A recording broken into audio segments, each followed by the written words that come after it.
الحمد لله وحده لا شريك له والصلاة والسلام على من لا نبي بعده أما بعد فأعوذ بالله من الشيطان الرجيم بسم الله الرحمن الرحيم الحمد لله رب العالمين وقال الله تعالى وما أرسلناك إلا رحمة للعالمين وقال الله تعالى قل أعوذ برب الناس وقال الله تعالى وما أرسلناك إلا كافة للناس عن أبي هريرة رضي الله تعالى عنه وعنهم قال قال رسول الله صلى الله عليه وسلم إن مثلي ومثل الأنبياء من قبلي كمثل رجل بنى بيتا فأحسنه وأجمله إلا موضع لبنة من زاوية فجعل الناس يطوفون به ويتعجبون له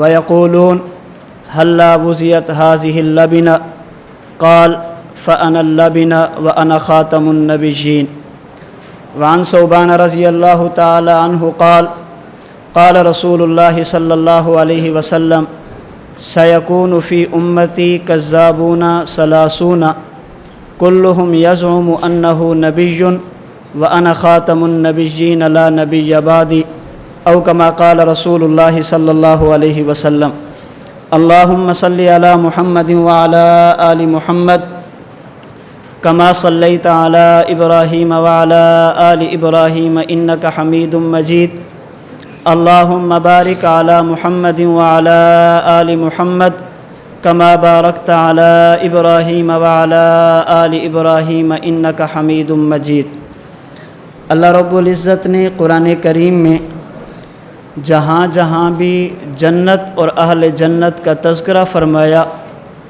جنت اور جنت کی نعمتوں کا تذکرہ فرمایا تو بنیادی طور پر اس کے لیے دو شرطیں بیان فرمائی ہیں۔ نمبر 1 آمنو، نمبر 2 عامل الصالحات۔ جہاں پر بھی اللہ نے کامیاب لوگوں کا تذکرہ فرمایا تو اس کے لیے دو چیزیں بیان فرمائی ہیں۔ نمبر 1 ایمان اور عقائد، نمبر 2 اعمال اور مسائل۔ یہ دو چیزیں جنت میں جانے کے لیے اور کامیابی کے لیے ضروری ہیں۔ ان الذین آمنوا وعملوا الصالحات کانت لهم جنات الفردوس نزلا الا الذین آمنوا وعملوا الصالحات وتواصوا بالحق وتواصوا بالصبر۔ کامیابی ہو یا قیامت کے دن جنت ہو، اس کے لیے بنیادی طور پر دو شرطیں اور دو چیزیں ضروری ہیں، اور یہی دو چیزیں وہ ہیں جو ہر عمل کی قبولیت کے لیے ضروری ہیں۔ پھر ان دو چیزوں میں سے عقیدہ یہ اصل اور بنیاد ہے، اعمال اور مسائل یہ اس کے لیے فرع اور شاخیں ہیں۔ اگر کسی انسان کا عقیدہ ٹھیک نہ ہو تو یہ بندہ کبھی بھی جنت میں نہیں جا سکتا، اور اگر انسان کا عمل ٹھیک نہ ہو تو ایسا بندہ قانون کے مطابق جلدی جنت میں نہیں جا سکتا۔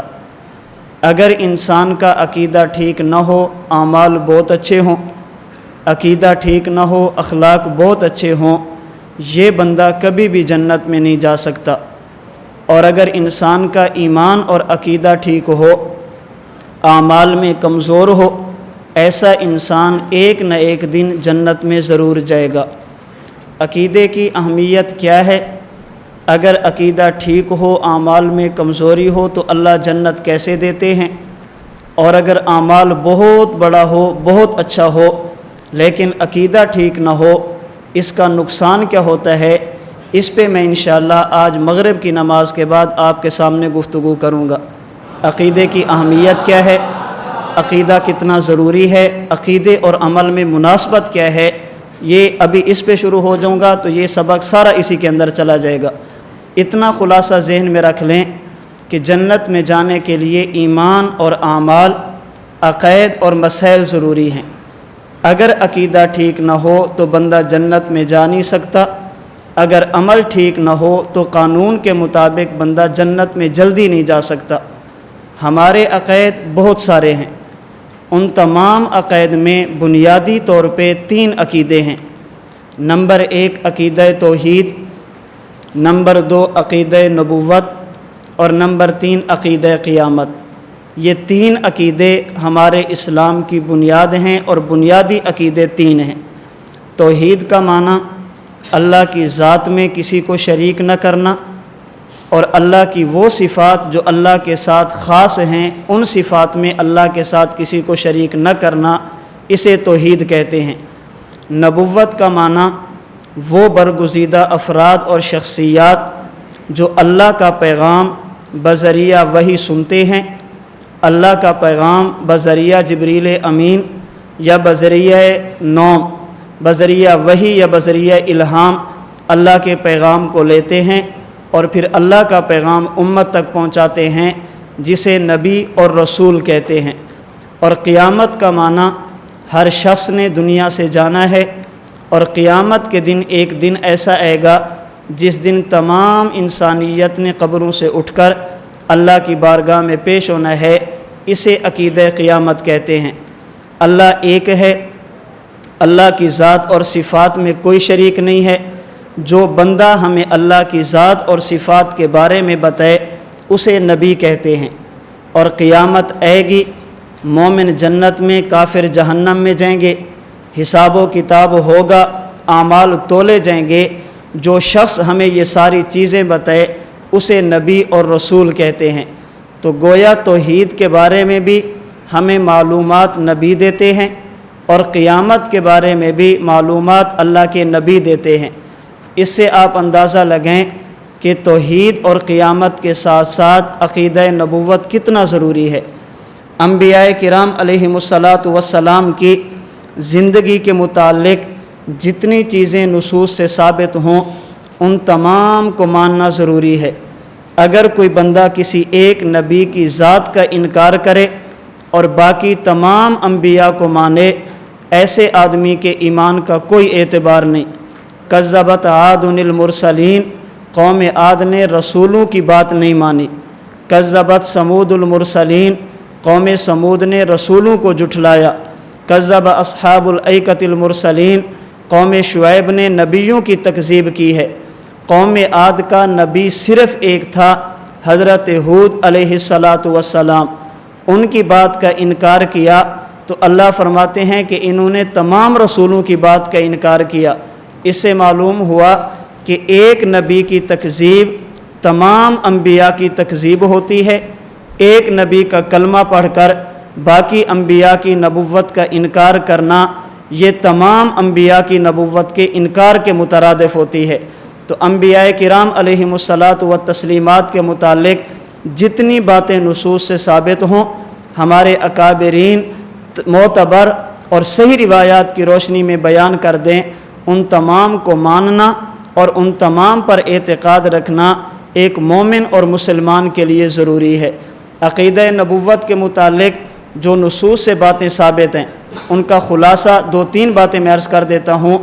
حضرت آدم سے لے کر حضرت عیسیٰ علیہم الصلاۃ والسلام تک یہ جتنے بھی نبی ہیں یہ اللہ کے سچے نبی تھے۔ اپنے دور میں ان کی شریعت یہ مدار نجات تھی، ان کی بات ماننا یہ مومن کے لیے ضروری تھا۔ ان میں سے کسی کی بات کا انکار کرنا یہ ایمان کے خلاف تھا، ایمان کے متصادم تھا۔ ایماندار بندہ ان میں سے کسی ایک کی بات کا انکار نہیں کرتا۔ ہم میں سے ہر بندہ جو مومن ہے وہ تمام انبیاء کی نبوت کا اقرار کرتا ہے۔ اپنے اپنے دور میں ان حضرات کی نبوت اپنی جگہ پہ ٹھیک تھی، مدار نجات تھی، جنت کی ضمانت تھی۔ لیکن جب رسول اللہ صلی اللہ علیہ وسلم تشریف لے آئے، اب نبوت صرف حضور کی چلے گی، باقی انبیاء کی نبوت کا اقرار تو کریں گے لیکن کلمہ حضور کا پڑھیں گے، باقی آسمانی کتابوں پر ایمان تو لیں گے لیکن عمل کی نیت سے تلاوت صرف قرآن کی کریں گے، باقی رسولوں کی رسالت کا انکار تو کریں گے لیکن شریعت اور دین صرف رسول اللہ صلی اللہ علیہ وسلم کا چلے گا۔ تو رسول اللہ صلی اللہ علیہ وسلم اور پہلے انبیاء ان میں جہاں اور بہت سارے فرق ہیں جن کی بنیاد پہ اللہ کے پاک پیغمبر کو باقی انبیاء پر فضیلت دی گئی ہے، ان میں سے ایک امتیازی وصف اور پیغمبر کی امتیازی خصوصیت وہ اللہ کے نبی کی ختم نبوت ہے۔ ہم حضور کو نبی بھی مانتے ہیں اور ہم حضور کو آخری نبی بھی مانتے ہیں۔ ان کی نبوت کے بعد نبوت تھی، اللہ کے پاک پیغمبر کی نبوت کے بعد ختم اللہ کے نبی کی نبوت کے بعد قیامت ہے۔ ان کے لیے صرف نبوت تھی اور حضور علیہ الصلاۃ والسلام کے لیے ختم نبوت ہے۔ عقیدہ ختم نبوت یہ ہماری ضروریات دین میں سے ہے۔ جس طرح ایک بندہ حضور کو نبی نہیں مانتا اس کے ایمان کا کوئی اعتبار نہیں ہے، بالکل اسی طرح جو بندہ حضور کو نبی مان کر آخری نبی نہیں مانتا ایسے شخص کے ایمان کا بھی کوئی اعتبار نہیں۔ حضور کو نبی بھی ماننا ہے اگر مومنین کہلانا ہے، اور حضور کو آخری نبی بھی ماننا ہے اگر خود کو مومن کہلانا ہے۔ تو ختم نبوت یہ اللہ کے نبی کا امتیازی وصف ہے۔ ختم نبوت کا مطلب کیا ہے، یہ مطلب اچھی طرح سمجھیں۔ انشاءاللہ جو عقلی شبہات پیش کیے جاتے ہیں، وسوسے پیش کیے جاتے ہیں، وہ وسوسے ختم ہو جائیں گے۔ یہ جو ہم کہتے ہیں کہ حضور آخری نبی ہیں، اللہ کے نبی خاتم النبیین ہیں، اللہ کے نبی کا وصف ختم نبوت ہے، یہ ہم کہتے ہیں تو اس کا مطلب کیا ہے، مطلب اچھی طرح سمجھیں۔ ختم نبوت کا مطلب یہ ہے اللہ رب العزت کی طرف سے انبیاء کرام علیہم الصلاۃ والسلام کی جو تعداد اور گنتی مقرر تھی، اللہ کی طرف سے جو انبیاء کی تعداد اور گنتی مقرر تھی وہ حضرت آدم سے شروع ہوئی اور رسول اللہ صلی اللہ علیہ وسلم پہ آ کے مکمل ہو گئی۔ انبیاء کی جو گنتی اور تعداد اللہ کی طرف سے مقرر تھی وہ حضرت آدم سے شروع ہوئی اور اللہ کے نبی پہ آ کے کیا ہو گئی، مکمل ہو گئی۔ اب اس تعداد میں کوئی بندہ اضافہ بھی نہیں کر سکتا اور اس تعداد میں کوئی بندہ کمی بھی نہیں کر سکتا۔ اگر یہ بات آپ کے ذہن میں ہو تو یہ جو شبہ پیش کیا جاتا ہے کہ حضور آخری نبی ہیں، ہم کہتے ہیں جی بالکل آخری نبی ہیں۔ اب فلسفہ نانوتوی چھوڑ دیں، وصف بالذات وصف بالعرض کو چھوڑ دیں جو عموماً ہم بات کرتے ہیں۔ حضرت نانوتوی نے تو اشکالات کے دروازے ہی بند کر دیے، جو بات ہم عموماً کرتے ہیں حضور آخری نبی ہیں، ہم کہتے ہیں جی بالکل آخری نبی ہیں۔ حضرت عیسیٰ علیہ الصلاۃ والسلام کہاں پہ ہیں، ہم کہتے ہیں جی دوسرے آسمان پہ، قیامت سے پہلے آئیں گے، ہم کہتے ہیں جی بالکل آئیں گے۔ یہ آنے والے حضور سے پہلے ہیں یا بعد کے، ہم کہتے ہیں جی بعد میں۔ تو جب حضور آخری نبی ہیں، حضرت عیسیٰ بعد میں آئیں گے، حضور تو آخری نبی نہیں رہے، آخری نبی تو حضرت عیسیٰ بن گئے۔ آخری نبی کا معنی جو آخر میں آئے، تو حضرت عیسیٰ کا بعد میں آنا یہ ختم نبوت کے منافی ہے۔ مجھے آپ بتائیں اللہ کے نبی جب تشریف لے آئے تو انبیاء کی تعداد کتنی ہو گئی؟ انبیاء کی تعداد کتنی ہوگی؟ 1,24,000۔ ایک روایت کو آپ لے لیں، آپ حضرت عیسیٰ کو دوبارہ زندہ آسمان سے زمین پہ تشریف لے آئیں، حضرت عیسیٰ دوبارہ آسمان سے زمین پہ آ جائیں، انبیاء کی تعداد کتنی ہوگی؟ وہی ہے یا اضافہ ہوا ہے؟ آپ حضرت عیسیٰ کو چھوڑیں، حضرت آدم سے لے کر حضرت عیسیٰ تک تمام نبی بھی دنیا میں واپس آ جائیں تو انبیاء کی تعداد کتنی ہوگی؟ اور اگر مسلمہ کذاب کو مان لیں تو پھر اب اضافہ ہو گیا۔ مرزا غلام قادیانی کو مانیں تو اب تعداد میں، تو ختم نبوت کا معنی یہ ہے حضور کے آنے سے جو تعداد اور گنتی تھی وہ مکمل ہو گئی۔ 1,23,999 انبیاء اگر دوبارہ سارے بھی دنیا میں واپس آ جائیں، حضور تب بھی آخری نبی رہیں گے۔ کیوں؟ ان کے آنے سے تعداد میں اضافہ نہیں ہوتا، لیکن ان کے بعد اگر صرف کسی ایک کو نئے کو نبی مان لیا جائے تو تعداد میں چونکہ اضافہ ہوتا ہے، اس لیے ہم حیات عیسیٰ کے بھی قائل ہیں، نزول عیسیٰ کے بھی قائل ہیں، ختم نبوت کے بھی قائل ہیں۔ اگر وہ آ جائیں تو ختم نبوت میں فرق نہیں پڑتا، مرزا قادیانی کو نبی مان لیا جائے تو ختم نبوت میں فرق پڑتا ہے۔ یہ معنی ہے ختم نبوت کا۔ اور یہ عقیدہ کتنا اہم ہے، حضور علیہ الصلاۃ والسلام کی ختم نبوت کا عقیدہ اللہ رب العزت نے قرآن کریم کی ایک آیت میں نہیں، اللہ ایک حرف میں بھی بات فرما دیں، اس کا مطلب ہوتا ہے کہ چیز بڑی اہم ہے، اللہ نے قرآن میں بیان کی ہے، لیکن اللہ رب العزت نے حضور کی ختم نبوت کو قرآن کی کسی ایک آیت میں نہیں بلکہ مفتی محمد شفیع عثمانی رحمۃ اللہ علیہ نے جو آیات جمع کی ہے ان کی تعداد تقریباً 100 ہے۔ 100 آیات میں اللہ رب العزت نے حضور کی ختم نبوت کو بیان فرمایا، اور رسول اللہ صلی اللہ علیہ وسلم کی 1-2 روایات نہیں، تقریباً 210 احادیث وہ ہیں جن میں رسول اللہ صلی اللہ علیہ وسلم نے اپنی ختم نبوت کو بیان فرمایا ہے۔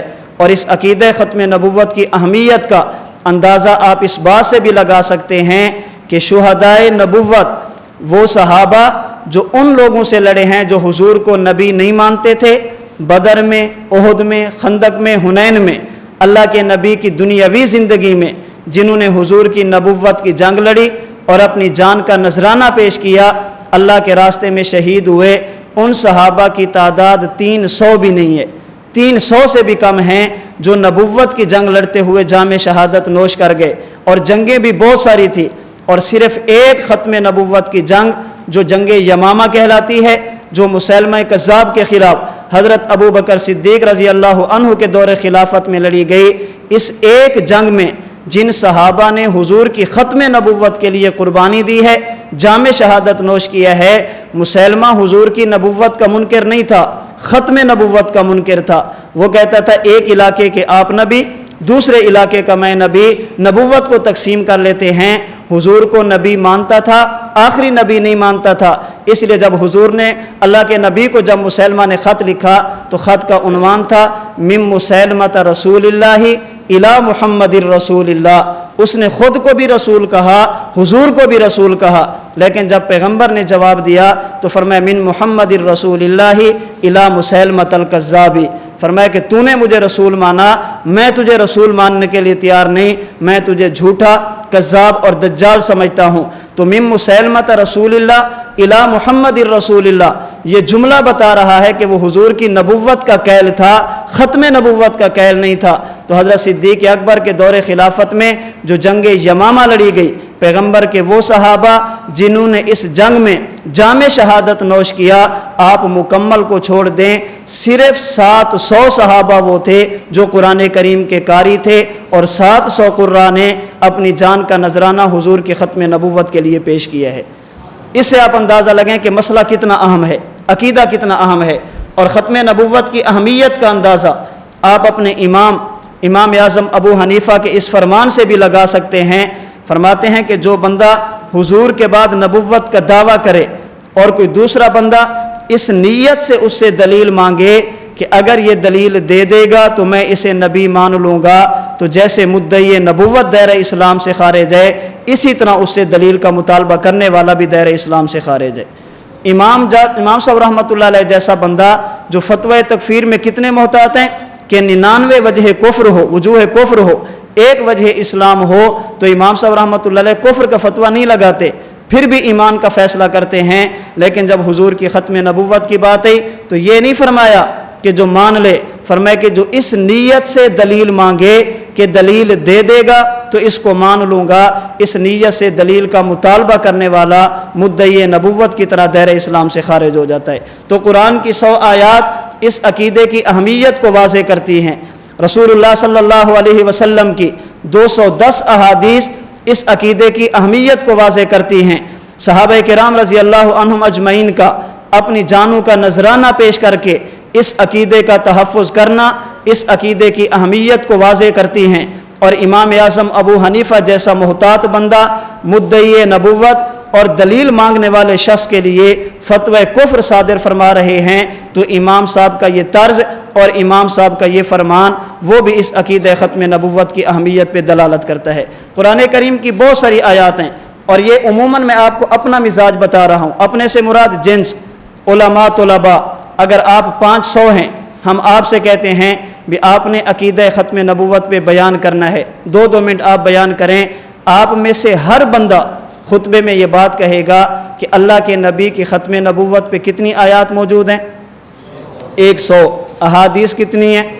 210، اور تقریباً 500 نہ صحیح 490 تو کنفرم ہیں۔ یہ تو یقینی ہیں، جب بیان کریں گے کہیں گے آیات 100 ہیں، لیکن بیان کس پہ کرنا ہے؟ ما کان محمد ابا احد من رجالکم ولکن رسول اللہ وخاتم النبیین۔ 500 میں سے 490 وہ ہوں گے جو گفتگو اسی پہ کریں گے۔ حدیث کون سی پڑھیں گے؟ انا خاتم النبیین لا نبی بعدی۔ جب 100 کہتے ہیں تو پھر نئی آیات بھی امت کے سامنے لانی چاہیے نا، امت کو بتانا چاہیے کہ ختم نبوت پہ دلیل صرف یہ نہیں، یہ آیت بھی ہے، یہ آیت بھی ہے، یہ آیت بھی ہے۔ تو نئی دلیل تو نہیں، دلیلیں تو پہلے سے تھی، لیکن امت کو یہ بات سمجھانی چاہیے کہ ختم نبوت پہ دلیلیں کون کون سی ہیں۔ میں اس آیت ختم نبوت کو چھوڑ کر اگر چاہوں تو اسی آیت ختم نبوت جو بالکل واضح ہے، جس پہ ہمارے حضرات نے سب سے زیادہ زور دیا ہے، اگر اسی پہ گفتگو شروع کر دیں، ختم نبوت کا معنی، ذاتی اور بالذات اور بالعرض کا فلسفہ، پھر ہونے والے شکوک و شبہات، خاتم النبیین کا معنی، تو اس پہ کافی وقت لگے گا۔ میں 2-3 دلیلیں آپ کے سامنے عرض کر دیتا ہوں کہ حضور علیہ الصلوۃ والسلام کی ختم نبوت کو اللہ رب العزت نے قرآن کریم میں کیسے بیان کیا۔ نمبر 1 دلیل، اللہ رب العزت نے قرآن کریم میں جو طرز اپنی توحید کے لیے اختیار فرمایا، بالکل وہی طرز اللہ نے حضور کی نبوت اور رسالت کے لیے بیان فرمایا۔ اگر اللہ نے اپنی ربوبیت کو بیان کرتے ہوئے الحمدللہ رب العالمین فرمایا ہے، تو پیغمبر کی رحمت اور رسالت کو بیان کرتے ہوئے اللہ نے وما ارسلناک الا رحمۃ للعالمین بھی فرمایا ہے۔ ایک تفسیر کے مطابق رحمت سے مراد نبوت ہے، وما ارسلناک الا رحمۃ للعالمین، اس آیت مبارکہ میں رحمت سے مراد حضور کی نبوت ہے۔ اگر خدا عالمین کے رب ہیں تو رسول اللہ صلی اللہ علیہ وسلم عالمین کے نبی ہیں۔ اللہ نے اپنی ربوبیت بیان کرنے کے لیے عالمین فرمایا کہ عالمین کا کوئی ذرہ اللہ کی ربوبیت سے باہر نہیں ہے، تو حضور کی نبوت کو بیان کرتے ہوئے بھی عالمین فرمایا کہ کائنات کا کوئی ذرہ حضور علیہ الصلوۃ والسلام کی نبوت سے بھی باہر نہیں ہے۔ اسی طرح اللہ رب العزت نے جب اپنی توحید کو بیان کیا، ربوبیت کو بیان کیا، تو فرمایا قل اعوذ برب الناس، میں ناس کا رب ہوں، انسانیت کا رب ہوں۔ انسان جس حالت میں بھی ہو وہ خدا کی ربوبیت سے باہر نہیں ہے۔ اور جب حضور کی نبوت کو بیان کیا فرمایا وما ارسلناک الا کافۃ للناس، اے محمد جس طرح کائنات کا کوئی ذرہ، انسانیت کا کوئی فرد میری ربوبیت سے نہیں نکل سکتا، اسی طرح کائنات کا کوئی ذرہ اور انسانیت کا کوئی فرد آپ کی نبوت اور رسالت سے بھی باہر نہیں نکل سکتا۔ تو جو طرز اللہ نے اپنی توحید کے لیے اختیار فرمایا، وہی طرز اللہ تعالیٰ نے حضور علیہ الصلوۃ والسلام کی نبوت کے لیے بیان فرمایا۔ میں اسے سمجھانے کے لیے کہتا ہوں کہ الناس، یہ جو انسان ہے یہ 4 عالموں سے گزرتا ہے۔ عالمین، اللہ نے خود کو رب العالمین فرمایا، حضور کو رحمت للعالمین فرمایا۔ عالمین جمع ہے عالم کی، اور عالم کہتے ہیں ایک جہان کو۔ بڑے جہان 4 ہیں، نمبر 1 عالم ارواح، نمبر 2 عالم دنیا، نمبر 3 عالم قبر، اور نمبر 4 عالم آخرت۔ عالم ارواح کا معنی جب ہمارے جسم نہیں تھے، حضرت آدم سے لے کر قیامت تک آنے والے آخری انسان کی صرف روحیں تھیں، اسے عالم ارواح کہتے ہیں۔ عالم دنیا کا مطلب جہاں پہ اب میں اور آپ رہتے ہیں۔ عالم قبر کا مطلب موت آئے گی، برزخ میں چلے جائیں گے، موت آئے گی، قبر میں چلے جائیں گے۔ اور عالم آخرت کا مطلب دنیا سے یا قبر سے اٹھ کر اللہ کی بارگاہ میں حساب و کتاب کے لیے پیش ہوں گے۔ ہمارا دعویٰ اور ہمارا نظریہ یہ ہے، عالم ارواح ہو، خدا کی ربوبیت بھی تھی، حضور کی نبوت بھی تھی۔ عالم دنیا ہو، خدا کی توحید بھی ہے، اللہ کے نبی کی نبوت بھی ہے۔ اگر بات قبر کی ہو، اللہ کی ربوبیت بھی ہے، حضور کی نبوت بھی ہے۔ اگر عالم آخرت ہو، اللہ کی ربوبیت بھی ہے، حضور کی ختم نبوت بھی ہے۔ عالم ارواح سے لے کر عالم آخرت تک کوئی عالم بھی ایسا نہیں جو خدا کی ربوبیت سے باہر ہو۔ عالم ارواح سے لے کر عالم آخرت تک کوئی عالم بھی ایسا نہیں جو اللہ کے نبی کی نبوت اور پیغمبر کی ختم نبوت سے باہر ہو۔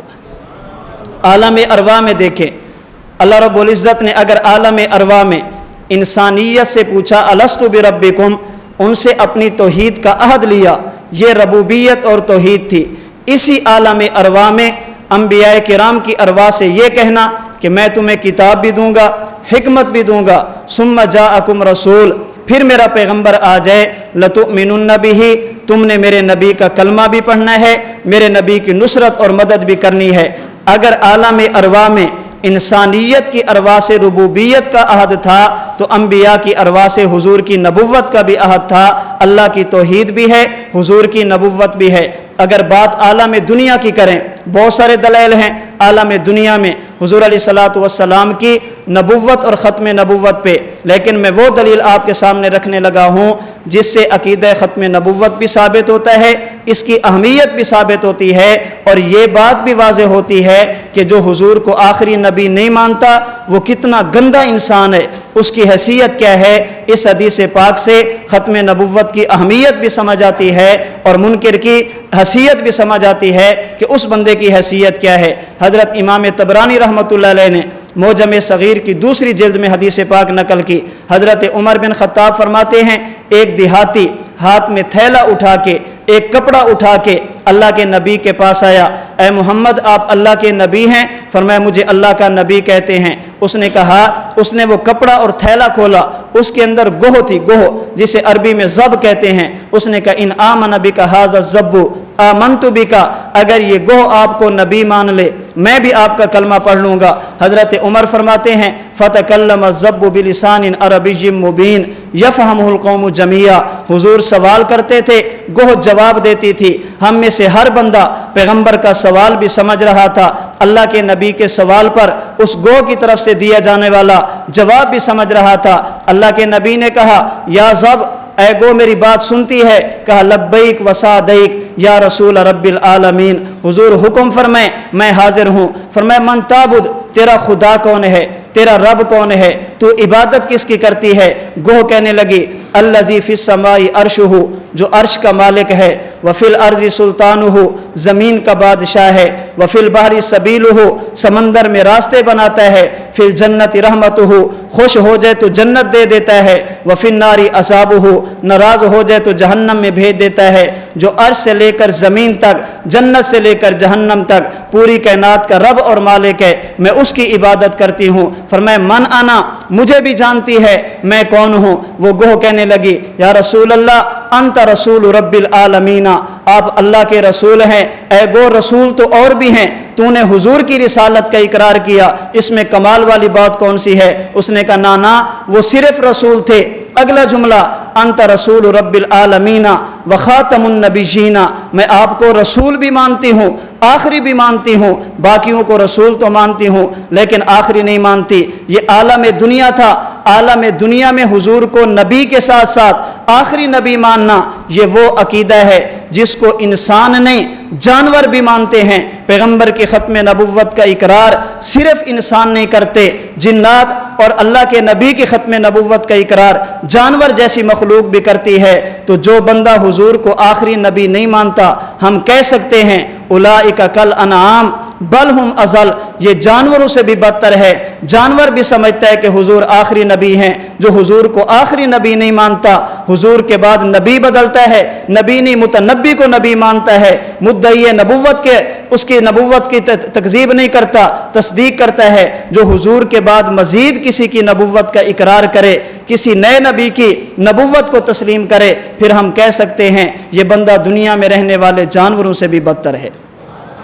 تو ختم نبوت تو جانور بھی مانتے ہیں۔ اگر بات عالم قبر کی جائے تو کتب احادیث میں سیدنا تمیم داری رضی اللہ تعالی عنہ سے روایت ہے، فرماتے ہیں کہ جب مومن کو قبر میں رکھا جاتا ہے، مومن سے 3 سوال ہوتے ہیں۔ من ربک، کہتا ربی اللہ وحدہ لا شریک لہ۔ من نبیک، کہتے نبی محمد صلی اللہ علیہ وسلم خاتم النبیین، یہ قبر میں رہ کر حضور کی نبوت کا بھی اقرار کرتا ہے، اللہ کے نبی کی ختم نبوت کا بھی اقرار کرتا ہے۔ تو قبر میں اگر خدا کی ربوبیت ہے، رسول اللہ صلی اللہ علیہ وسلم کی نبوت اور پیغمبر کی ختم نبوت بھی ہے۔ اگر بات عالم آخرت کی جائے، سیدنا ابو ہریرہ سے صحیح بخاری میں ہے، انسانیت قیامت کے دن جمع ہوگی، حضرت آدم کے پاس ابو جان سفارش کریں، فرمائیں گے میں نہیں کر سکتا۔ حضرت نوح کے پاس آپ سفارش فرما دیں، میں نہیں کر سکتا۔ حضرت ابراہیم کے پاس آپ سفارش فرما دیں، اللہ حساب و کتاب شروع کریں، میں نہیں کر سکتا۔ حضرت موسیٰ کے پاس وہ بھی معذرت کریں گے۔ سیدنا عیسیٰ کے پاس بخاری کی روایت کے مطابق انسانیت 5 نبیوں کے پاس جائے گی، حضرت آدم، حضرت نوح، حضرت ابراہیم، حضرت موسیٰ، حضرت عیسیٰ، بالآخر حضرت عیسیٰ کے پاس جائیں گے، وہ کہیں گے میں تو نہیں کر سکتا لیکن تمہیں بندہ بتاتا ہوں، آج شفاعت کون کر سکتا ہے؟ اذهبوا الی محمد، اگر شفاعت کرانی ہے حضرت محمد کے پاس جاؤ، فیاتون محمدا، ساری انسانیت اکٹھی ہو کر اللہ کے نبی کے پاس آئے گی اور آ کر کہے گی یا محمد انت رسول اللہ و خاتم الانبیاء، اے محمد آپ سفارش فرمائیں، آپ شفاعت فرمائیں۔ اے لوگو حضور کے پاس اے کیوں ہو؟ اس لیے کہ انت رسول اللہ، آپ اللہ کے رسول ہیں، رسول تو اور بھی تھے، ان کو چھوڑ کر حضور کے پاس کیوں ہے؟ و خاتم الانبیاء، وہ کہیں گے وہ صرف رسول تھے، آپ خاتم الانبیاء ہیں، ان کے پاس نبوت تھی، آپ کے پاس ختم نبوت تھی۔ تو قیامت کے دن اگر کوئی بندہ سفارش کرانا چاہتا ہے تو حضور کو آخری نبی مانے گا تب سفارش ہوگی، اگر حضور کو آخری نبی نہیں مانتا اس کی سفارش ہرگز نہیں ہو سکتی۔ تو عالم ارواح تھی، اللہ کی ربوبیت تھی تو حضور کی نبوت تھی، عالم دنیا خدا کی توحید ہے تو حضور کی نبوت ہے، عالم قبر اگر اللہ کی توحید ہے تو حضور کی نبوت بھی ہے، عالم آخرت اگر اللہ کی توحید ہے تو حضور کی۔ تو یہ حضور علیہ السلام کا دائرہ اتنا وسیع ہے، اور اسی وسعت دائرہ نبوت کو سمجھانے کے لیے حضرت مفتی محمد شفیع عثمانی رحمۃ اللہ علیہ نے تفسیر معارف القرآن میں ایک اور آیت بطور دلیل کے پیش کی ہے۔ اللہ کے نبی کی نبوت کا دائرہ کتنا وسیع ہے، حضور کے بعد نبی کی ضرورت کیوں نہیں ہے، اللہ کے نبی کے آنے سے دین کامل ہو گیا، پیغمبر کی وفات کے بعد نبی کی ضرورت کیوں نہیں، اس کو سمجھانے کے لیے حضرت مفتی شفیع صاحب رحمۃ اللہ علیہ نے اپنی تفسیر معارف القرآن میں ایک آیت کو بطور دلیل کے پیش کیا ہے، اور اس آیت کی روشنی میں مفتی صاحب نے عقیدہ ایک نہیں 2 عقیدے بیان کیے ہیں۔ میں اختصار آپ کے سامنے رکھ دیتا ہوں کہ مفتی صاحب نے استدلال کیسے کیا۔ قرآن کریم میں یہ بات موجود ہے، مکہ کے مشرکین بیت اللہ کا غلاف پکڑ کے اللہ سے دعا کر رہے ہیں، اللہم ان کان ھذا ھو الحق من عندک فامطر علینا حجارۃ من السماء او ائتنا بعذاب علیم۔ اللہ اگر دین محمدی سچا، ہم پہ پتھر برسا دے، ہم دنیا میں رہنا نہیں چاہتے، ہم پہ عذاب بھیج دے، ہم کلمہ پڑھنا نہیں چاہتے۔ فرمایا وما لہم اللہ یعذبہم اللہ وہم یصدون عن المسجد الحرام، اے پیغمبر ان کے اعمال دیکھوں یہ واقعی پتھروں کے مستحق ہیں، ان کے اعمال دیکھوں یہ واقعی عذاب کے مستحق ہیں۔ اللہ جب ابو جہل اور مکہ کے مشرک پتھروں کے مستحق ہیں، آپ ان پہ پتھر کیوں نہیں برساتے، آپ ان کو اجتماعی عذاب میں مبتلا کیوں نہیں کرتے؟ جیسے پہلی قوموں پر اجماعی عذاب بھیج کر پوری قوم کو تباہ کر دیا، اس قوم کے کافروں پہ اجماعی عذاب کیوں نہیں آتا؟ اللہ نے جو جواب دیا اس کو سمجھنے سے پہلے ایک اصول جو مفتی صاحب رحمۃ اللہ علیہ نے معارف القرآن میں بیان کیا، وہ اصول سمجھیں گے، اللہ کے نبی کی نبوت کا دائرہ آپ کو سمجھ آئے گا۔ وہ کہتے ہیں عذاب آ جائے، اللہ فرماتے ہیں عذاب نہیں آتا، نہ آنے کی وجہ کیا ہے؟ اللہ کی عادت، خدا کا قانون اور اللہ کا ضابطہ یہ ہے، اللہ جب کسی نبی کی امت سے ناراض ہو جائے، اللہ نبی کی امت کے لیے عذاب کا فیصلہ فرما دے۔ جو نبی جس جگہ کا نبی ہو، جب تک نبی نبوت کے دائرے میں ہو کبھی امت پہ عذاب نہیں آتا۔ اللہ عذاب کا فیصلہ فرمائیں، نبی کو نبوت کے دائرے سے نکالتے ہیں، جب نبی نبوت کا دائرہ چھوڑ جائے، اپنی نبوت کی حد سے نکل جائے، اللہ قوم پہ عذاب بھیج دیتے ہیں۔ جب تک نبی نبوت کے دائرے میں ہو عذاب نہیں آتا۔ اللہ نے نبی بھیجا، نبی کا نام حضرت نوح ہے، قوم نے بات نہیں مانی، فرمایا بیڑا تیار کرو، ایمان والوں کو لے کر چلے جاؤ۔ حضرت نوح علیہ السلام ایمان والوں کو لے کر چلے ہیں، تب قوم پہ عذاب آیا، جب تک قوم میں موجود تھے اللہ نے عذاب نہیں دیا۔ حضرت لوط علیہ السلام قوم نے بات نہیں مانی، فرمایا رات کے وقت ہجرت کرو، ایمان والوں کو لے کر چلے جاؤ۔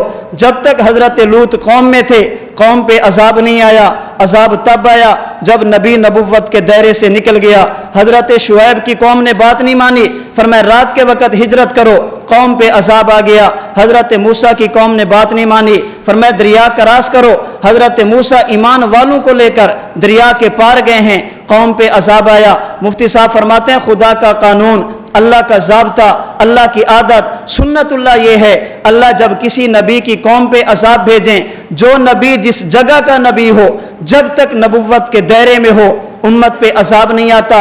عذاب کا فیصلہ ہو اللہ پہلے نبی کے نبوت کو پہلے نبی کو نبوت کے دائرے سے نکالتے ہیں، پھر امت پہ عذاب بھیجتے ہیں۔ ابو جہل کہتا ہے، مکہ کے مشرک کہتے ہیں، اللہ اگر ہم جھوٹے، اے اللہ اگر دین محمدی سچا، ہم پہ پتھر برسا دے۔ فرمایا پتھروں کے مستحق ہیں، اللہ جب مستحق ہیں پتھر برستے کیوں نہیں؟ فرمایا وما کان اللہ لیعذبہم وانت فیہم، اے پیغمبر پتھر اس لیے نہیں برستے تو جو نبوت کے دائرے میں ہے، جب نبی نبوت کے دائرے میں ہو میں کبھی عذاب نہیں دیتا۔ اللہ کے نبی مکہ سے چلے، پیغمبر طیف میں پہنچے، اب مکہ میں تو نہیں تھے، حضور تو طیف میں تھے، اب مکہ والوں پہ عذاب آ جانا چاہیے۔ فرمایا نانا وہ نبی اور تھے، ایک بستی کے نبی، انت فیہم، آپ کی نبوت کا دائرہ صرف مکہ تک محدود نہیں، آپ مکہ کے بھی نبی ہیں، آپ طیف کے بھی نبی ہیں۔ پیغمبر نے ہجرت کی، حضور مدینہ منورہ پہنچے، اللہ اب نبی مکہ میں نہیں طیف میں نہیں ہے، اب تو مکہ والوں پہ پتھر برسا دے۔ فرمایا وانت فیہم، میرا محمد مکے کا بھی نبی، طیف اور مدینے کا نبی۔ حضور وہاں سے چلے، بدر اور احد میں پہنچے، خندق اور حنین میں پہنچے، اللہ کے نبی تبوک میں پہنچے۔ اے اللہ اب تو عذاب آ جائے، اب تو مدینہ میں نہیں مکہ میں نہیں، اب عذاب کیوں نہیں آتا؟ فرمایا وانت فیہم، میرا محمد بدر اور احد کا بھی نبی۔ حضور یہاں سے چلے، بیت المقدس پہنچے، اے اللہ اب تو حضور مکہ مدینہ میں نہیں بیت المقدس میں چلے گئے، اب عذاب کیوں نہیں آتا؟ فرمایا وانت فیہم، میرا محمد بیت المقدس کا بھی نبی۔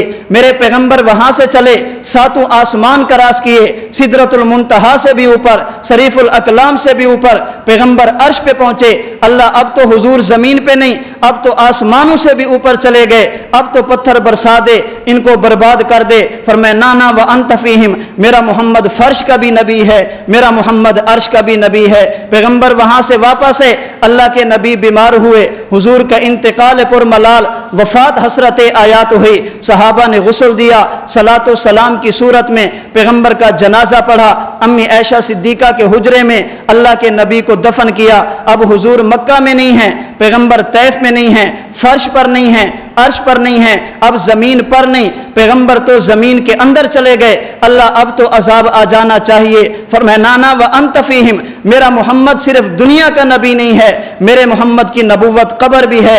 اللہ کا اصول یہ ہے جب تک نبی نبوت کے دائرے میں ہو امت پہ عذاب نہیں آتا، عذاب تب آتا ہے جب نبی نبوت کے دائرے سے نکل جائے۔ اب مفتی صاحب فرماتے ہیں حضور مکہ میں تھے، وَأَنْتَ فِيهِمْ، آپ مکہ کے نبی، پیغمبر مدینہ میں، أَنْتَ فِيهِمْ، آپ مدینہ کے نبی، اللہ کے نبی فرش پر تھے، أَنْتَ فِيهِمْ، پیغمبر فرش کے نبی، حضور عرش پہ پہنچے، أَنْتَ فِيهِمْ، پیغمبر عرش کے نبی، اللہ کے نبی دنیا میں تھے، أَنْتَ فِيهِمْ، پیغمبر دنیا کے نبی، اللہ کے نبی قبر میں پہنچے، أَنْتَ فِيهِمْ، پیغمبر قبر کے بھی نبی۔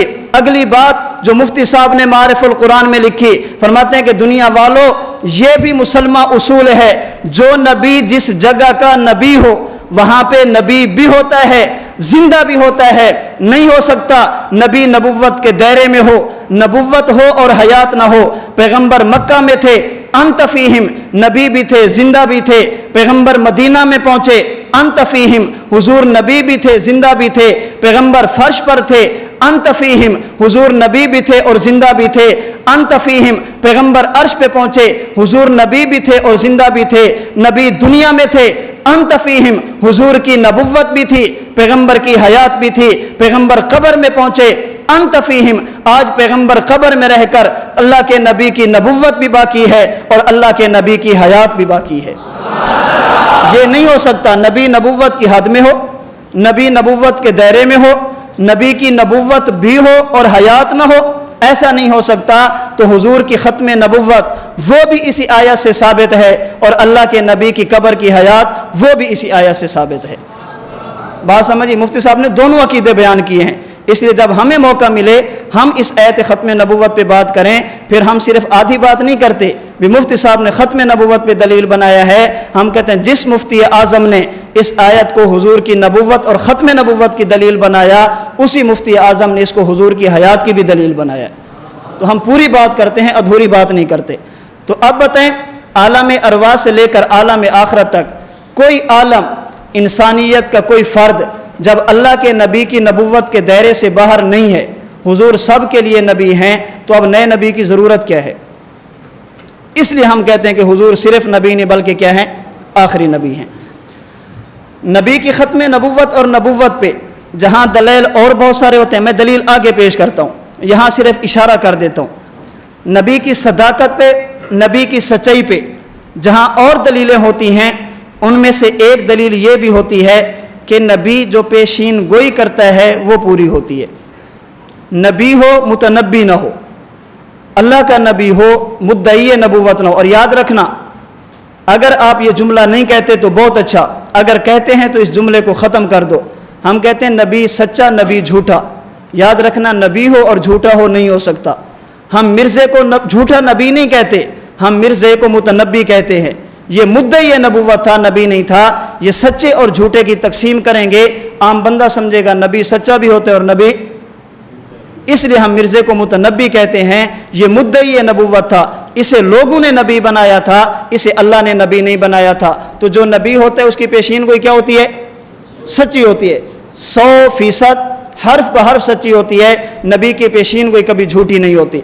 حضور علیہ الصلوۃ والسلام نے جو پیشین گویاں فرمائی، ان میں سے ایک پیشین گوئی وہ ہے جسے حضرت امام ابو داؤد رحمۃ اللہ علیہ نے سنن ابی داؤد میں سیدنا ثوبان رضی اللہ تعالی عنہ سے نقل کیا۔ حضرت ثوبان فرماتے ہیں اللہ کے نبی نے فرمایا سیکون فی امتی کذابون ثلاثون، میری امت میں 30 بڑے بڑے شخص آئیں گے، اور ہوں گے کون؟ کذابون، کذاب ہوں گے، دجال ہوں گے، جھوٹے ہوں گے۔ اور 30 کے 30 کا کام کیا ہوگا؟ کلہم یزعم انہ نبی، ان میں سے ہر ایک نبوت کا دعویٰ کرے گا، ہر ایک کہے گا میں نبی ہوں۔ انا خاتم النبیین لا نبی بعدی، فرمایا کہ میں آخری نبی ہوں، میرے بعد دنیا میں نبی پیدا نہیں ہوگا۔ میں آخری نبی ہوں، میرے بعد دنیا میں نیا نبی نہیں آئے گا۔ یہ 30 جو آئیں گے دعویٰ کریں گے، یہ جھوٹے ہوں گے، مدعی نبوت ہوں گے، اپنی طرف سے دعویٰ کرنے والے ہوں گے اللہ کے نبی۔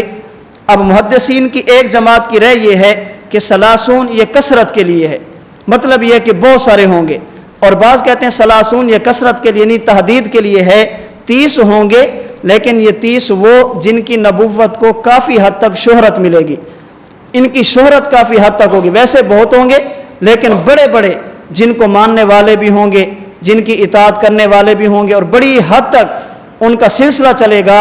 ان کی تعداد کتنی ہوگی؟ 30 ہوگی۔ ہمارے بر صغیر میں جس شخص نے نبوت کا دعویٰ کیا اور اس کو کافی حد تک پذیرائی ملی ہے، اور اس حوالے سے میں ایک جملہ کہا کرتا ہوں کہ اس حوالے سے ہمارے بر صغیر کی زمین بڑی زرخیز ہے۔ یہاں پہ کوئی گدھا بھی اٹھ جائے تو 2-4 ماننے والے اسے بھی مل جاتے ہیں، 2-4 اس کے پیچھے بھی چل پڑتے ہیں۔ ایسی بات نہیں ہے کہ ماننے والے لوگ موجود نہ ہوں۔ کہتے ہیں کہ ایک بندہ تھا، وہ کسی جگہ پہ جا کے مرید ہوا کسی پیر کا، وہ ایک دربار پہ بیٹھتا تھا، دربار پہ لوگ آتے، وہ چندہ ڈالتے، لوگ آتے نذرانے پیش کرتے، پیر صاحب کا کام چل رہا تھا۔ مرید نے دیکھا کہ یہ کام تو بہت زبردست ہے، مجھے بھی یہی کام کرنا چاہیے، نہ محنت نہ مزدوری کچھ بھی نہیں، بیٹھے بیٹھائے بندے کو سب کچھ مل جاتا ہے۔ وہ گیا، اس کے پاس ایک گدھی تھی کھوتی، اس نے اس کو مار کے اس کو دفن کیا اور مزار بنا دی، خود اس پہ بیٹھ گیا۔ بلکہ جب پیر سے جانے لگا تو پیر سے کہا کہ میں گھر جا رہا ہوں تو مجھے گدھی دے دیں، کھوتی۔ انہوں نے اپنی کھوتی دے دی، تو انہوں نے جا کے اس کو مارا اور مار کے دفن کیا، مزار بنا لی۔ اب لوگ اس کے پاس بھی آنا شروع ہو گئے، چڑھاوے چڑھاتے ہیں، پتہ نہیں کیا کچھ کرتے ہیں۔ پیر نے دیکھا ہفتہ 10 دن 20 دن گزرے کہ مرید واپس نہیں آیا۔ اس نے کہا جاؤں پتہ تو کروں۔ جب گیا تو اس نے دیکھا اس نے تو اپنی دربار بنی ہوئی ہے۔ اس نے پوچھا کہ یہاں پہ کون دفن ہے؟ اس نے کہا کہ راز کی بات ہے، آپ کو بتا دیتا ہوں، کسی کو بتانی نہیں ہے، جو آپ نے گدھی دی تھی نا میں نے اسی کو دفن کیا ہے۔ اس نے کہا ہمت کرو، میرے پاس اس کی ماں ہے، جو میں نے مزار بنی ہے نا وہ اس کی ماں تھی جو میں نے آپ کو دی ہے، میرے پاس بھی گدھی ہے، میرے پاس بھی کوئی پیر شیر نہیں ہے۔ تو لوگ اس کو بھی مانتے ہیں۔ تو اس حوالے سے بر صغیر کی زمین بڑی زرخیز ہے کہ جو بھی اٹھ کے دعویٰ کرے نا کچھ نہ کچھ ماننے والے اس کو بھی مل جاتے ہیں۔ تو بر صغیر میں جس شخص نے نبوت کا دعویٰ کیا اور کافی حد تک بڑی تعداد میں لوگ اس کو ماننے والے ملے، اس شخص کا نام تھا مرزا غلام قادیانی۔ اس نے نبوت کا دعویٰ کیا، اس کے کئی دعوی تھے، ان میں جو آخری درجے پہ دعوے تھے وہ مستقل صاحب شریعت نبی ہونے کا دعویٰ تھا۔ اب ہم نے دیکھنا ہے کہ یہ نبی ہے یا متنبی ہے، یہ واقعی اللہ کا نبی ہے یا نبوت کا دعویٰ کر رہا ہے۔ قرآن کریم، احادیث طیبہ اور شریعت اسلامیہ، اس کی روشنی میں کچھ اوصاف ہیں جن کا نبی کے اندر پایا جانا ضروری ہے۔ بات ذہن میں رکھنا، یہ جو اوصاف نبوت ہیں، جو نبی ہوگا اس میں یہ اوصاف ضرور پائے جائیں گے، جس میں یہ اوصاف پائے جائیں تو وہ نبی بھی ہو، ایسی بات ہرگز نہیں۔ نبی ہوگا تو انسان بھی ہوگا، نبی ہوگا تو بشر بھی ہوگا۔ نبی کے لیے بشر ہونا ضروری ہے، لیکن بشر ہو تو نبی بھی ہو۔ ہر نبی بشر ہوتا ہے لیکن ہر بشر نبی ہوگا تو معصوم بھی ہوگا۔ لیکن اگر کوئی ایسا بندہ جس نے پوری زندگی گناہ نہ کیا ہو، عصمت کی زندگی گزاری ہو تو معصوم ہو تو نبی بھی ہو، ایسی بات نہیں۔ ہر نبی کا معصوم ہونا ضروری ہے لیکن ہر معصوم کا نبی ہونا ضروری نہیں۔ بشر نہیں تب بھی نبی نہیں، معصوم نہیں تب بھی نبی نہیں، دھوکے باز ہے تب بھی نبی نہیں، عقل سلیم نہیں تب بھی نبی نہیں، جھوٹ بولتا ہے تب بھی نبی نہیں، پیشین گوئی کرے اور پوری نہ ہو تب بھی نبی نہیں۔ تو جو نبی ہوگا اس کے اندر یہ اوصاف ضرور پائے جائیں گے، اور جو نبی جس کے اندر یہ اوصاف پائے جائیں اس کا نبی ہونا ضروری نہیں ہے۔ انبیاء کرام علیہم الصلاۃ والسلام کے اوصاف میں سے جو سب سے پہلا وصف ہے وہ ہے کہ نبی انسان اور بشر ہوتا ہے۔ اللہ نے کسی نبی کو ایسا نہیں بھیجا جو انسانیت سے باہر ہو۔ جو بھی انبیاء وہ سارے کے سارے کیا تھے؟ بشر اور انسان تھے۔ اللہ نے کبھی نبوت کسی فرشتے کو نہیں دی، اللہ نے کبھی نبوت کسی جن کو نہیں دی۔ اللہ نے جب بھی نبوت کے لیے منتخب فرمایا تو کسے فرمایا ہے؟ بشر اور انسان کو۔ اور یہ بات وہ ہے جو نبی خود بھی کہتے تھے، اور یہ بات وہ ہے جس کو نبی کے مخالفین بھی قبول کرتے تھے، تسلیم کرتے تھے۔ نبی جب آتے تو کہتے تھے ان نحن الا بشر مثلکم، ہم تمہاری طرح بشر اور انسان ہیں، لیکن ہم میں تم میں فرق کیا ہے؟ ولیکن اللہ یمن علی من یشاء من عبادی، خدا نے ہمیں نبوت دی ہے تمہیں نبوت نہیں دی۔ تو انبیاء اپنی بشریت کا اعلان کرتے، انبیاء اپنی بشریت کو بیان کرتے، اور مشرکین اور مخالفین بھی کہتے ما انتم الا بشر مثلنا، ہم تمہیں نبی مانیں تم تو بشر ہو۔ بعض لوگوں کو اس پہ شبہ ہوتا ہے کہ نبی کو بشر کہنا یہ عادت کفار کی ہے، وہ نبی کو بشر کہتے تھے۔ ہم کہتے نانا تم بات کو سمجھے نہیں، اس دور کا مشرک بھی کہتا تھا نبوت اور بشریت جمع نہیں ہو سکتی، بشر ہو اور نبی ہو نہیں ہو سکتا۔ وہ بھی سمجھتے تھے کہ نبی کے لیے کسی اور مخلوق میں سے ہونا چاہیے، نبی اور بشر نہیں ہو سکتا۔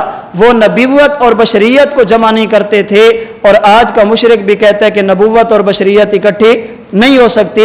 جو سوچ اس کی تھی وہی سوچ اس کی ہے۔ تو نبی کی بشریت نبی خود بھی بیان کرتا ہے اور نبی کے مخالفین بھی اس کو تسلیم کرتے ہیں۔ ہم جب دیکھتے ہیں مرزا غلام قادیانی کو، میں نے کہا کہ اگر وقت ہوتا تو میں مسلمہ کذاب سے شروع ہوتا۔ انبیاء کے اوصاف یہ جو بڑے بڑے مدعی نبوت بنے ہیں، آیا یہ نبی بن سکتے بھی ہیں؟ ان کے اندر اوصاف نبوت پائے جاتے ہیں یا نہیں؟ لیکن وقت بھی کم ہے، اور بر صغیر میں جس شخص کی نبوت کو کچھ حد تک پذیرائی ملی ہے وہ بھی مرزا غلام قادیانی ہے۔ اس لیے ہم اس کی اپنی تحریرات، اس کے ماننے والوں کی تحریرات کی روشنی میں دیکھتے ہیں کہ یہ بندہ منصب نبوت پہ بیٹھنے کے لائق بھی ہے یا نہیں ہے۔ تو نبی کا سب سے پہلا وصف نبی کیا ہوتا ہے؟ انسان اور بشر۔ جب مرزا غلام قادیانی کو دیکھا جائے تو وہ خود کو انسان ماننے کے لیے تیار نہیں، وہ خود کو بشر ماننے کے لیے تیار نہیں۔ روحانی خزائن جلد 21 صفحہ 127 پہ کہتا ہے کرم خاکی ہوں میرے پیارے نہ آدم زاد ہوں بشر کی جائے نفرت اور انسانوں کی یار۔ کرم کہتے ہیں کیڑے کو اگر اس میں تھوڑا سا مزید وسعت کر دیں تو مطلق کیڑا نہیں بلکہ گندگی کا کیڑا۔ کرم خاکی ہوں میرے پیارے نہ آدم زاد ہوں، کہتے ہیں میں تو گندگی کا کیڑا ہوں، میں تو انسان نہیں ہوں بشر کی جائے نفرت اور انسانوں کی یار۔ لوگ مجھ سے نفرت بھی کرتے ہیں، لوگ مجھ سے آر بھی کرتے ہیں۔ ہم کہتے ہیں جب جائے نفرت ہو تو نفرت کرنی چاہیے، جائے آر ہو تو آر کرنی چاہیے۔ وہ خود کو انسان نہیں سمجھتا، وہ خود کو بشر نہیں سمجھتا، وہ خود کو کیڑا سمجھتا ہے، اور تم اس کو نبی مان کے بیٹھے ہو۔ ایسے بندے کی عقل پہ ماتم کے علاوہ کچھ نہیں کیا جا سکتا۔ تو نبوت کا سب سے پہلا وصف کیا ہے؟ نبی کیا ہوتا ہے؟ اس پہ بعض لوگوں کو شبہ ہوتا ہے یا وہ شبہ پیش کرتے ہیں بھی اگر یہ بات کرنی غلط ہے، یہ بات تو مولانا قاسم نانوتوی نے بھی کی ہے۔ حضرت نانوتوی فرماتے ہیں کہ میری خواہشیں تو بہت ساری ہیں، لیکن سب سے بڑی خواہش یہ ہے کہ جب تک زندہ رہوں تو مدینہ کے کتوں کے ساتھ پھرتا رہوں، جب مر جاؤں تو مدینہ کے کیڑے مکوڑے مجھے کھا جائیں۔ حضرت نانوتوی تو خود کو مدینے کا کتا کہہ رہے ہیں. اگر یہ آپ نے آپ کو گندگی کا کیڑا کہہ رہے ہیں تو حضرت نانوتوی فرماتے ہیں کہ میری بہت ساری خواہشیں ہیں. سب سے بڑی خواہش کیا ہے؟ زندہ رہوں تو مدینہ کے کتوں کے ساتھ پھروں اور مر جاؤں تو مدینہ کے کیڑے مکوڑے مجھے کھا جائیں. ہم کہتے ہیں دو باتیں الگ الگ ہیں. حضرت نانوتوی یہ نہیں کہہ رہے کہ میں مدینے کا کتا ہوں. حضرت نانوتوی فرماتے ہیں کاش میں مدینے کا کتا ہوتا. اسے جملہ انشائیہ کہتے ہیں. اور وہ کہتے ہیں کرم خاکی ہوں میرے پیارے نہ آدم زاد ہوں. وہ خبر دے رہا ہے. اسے جملہ خبریہ کہتے ہیں. احکام اور حکم جملہ خبریہ پہ لگتے ہیں, احکام اور حکم جملہ انشائیہ پہ نہیں لگتے.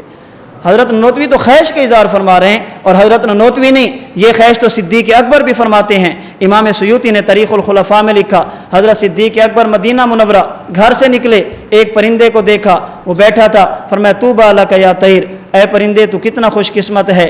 تاکل من الشجرہ, درخت سے پھل کھاتا ہے. وتستظل بالشجرہ, درخت کے سائے میں رہتا ہے. وتصیر الی غیر حساب, قیامت کے دن تیرا حساب بھی نہیں ہوگا. کاش ابو بکر بھی تیرے جیسا پرندہ ہوتا. تو یہ تمنا ہے, یہ انشاء ہے, اس پہ حکم نہیں لگتا. کرم خاکی ہوں میرے پیارے نہ آدم زاد ہوں, یہ جملہ خبریہ ہے, اس پہ حکم لگتا ہے. تو نبی کا پہلا وصف کیا ہوتا ہے؟ نبی کیا ہوتا ہے؟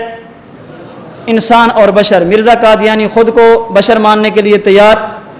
انسانیت. نبوت کا دوسرا وصف, نبی انسانیت کا فرد کامل مرد ہوتا ہے, عورت نہیں ہوتی.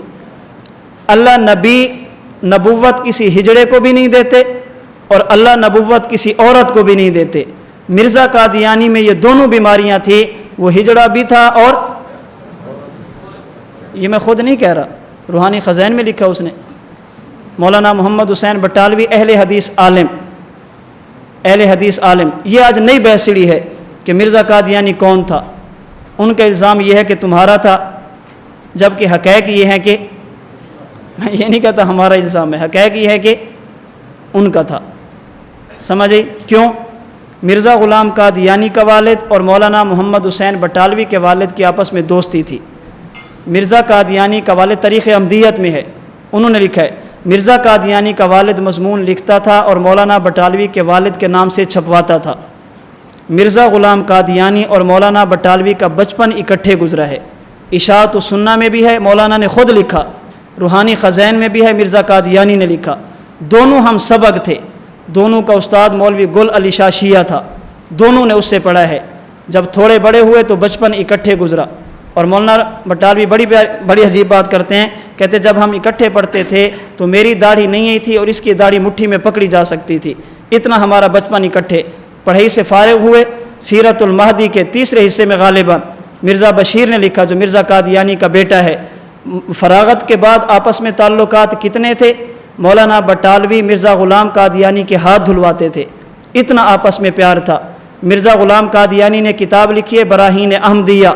اس کتاب کو جب چھپوانے کی باری آئی, مولانا بٹالوی کا رسالہ اشاعت السنہ, اس میں مولانا نے اشتہار دیے کہ براہین احمدیہ چھاپنی ہے, تم تعاون کرو, چندہ دو.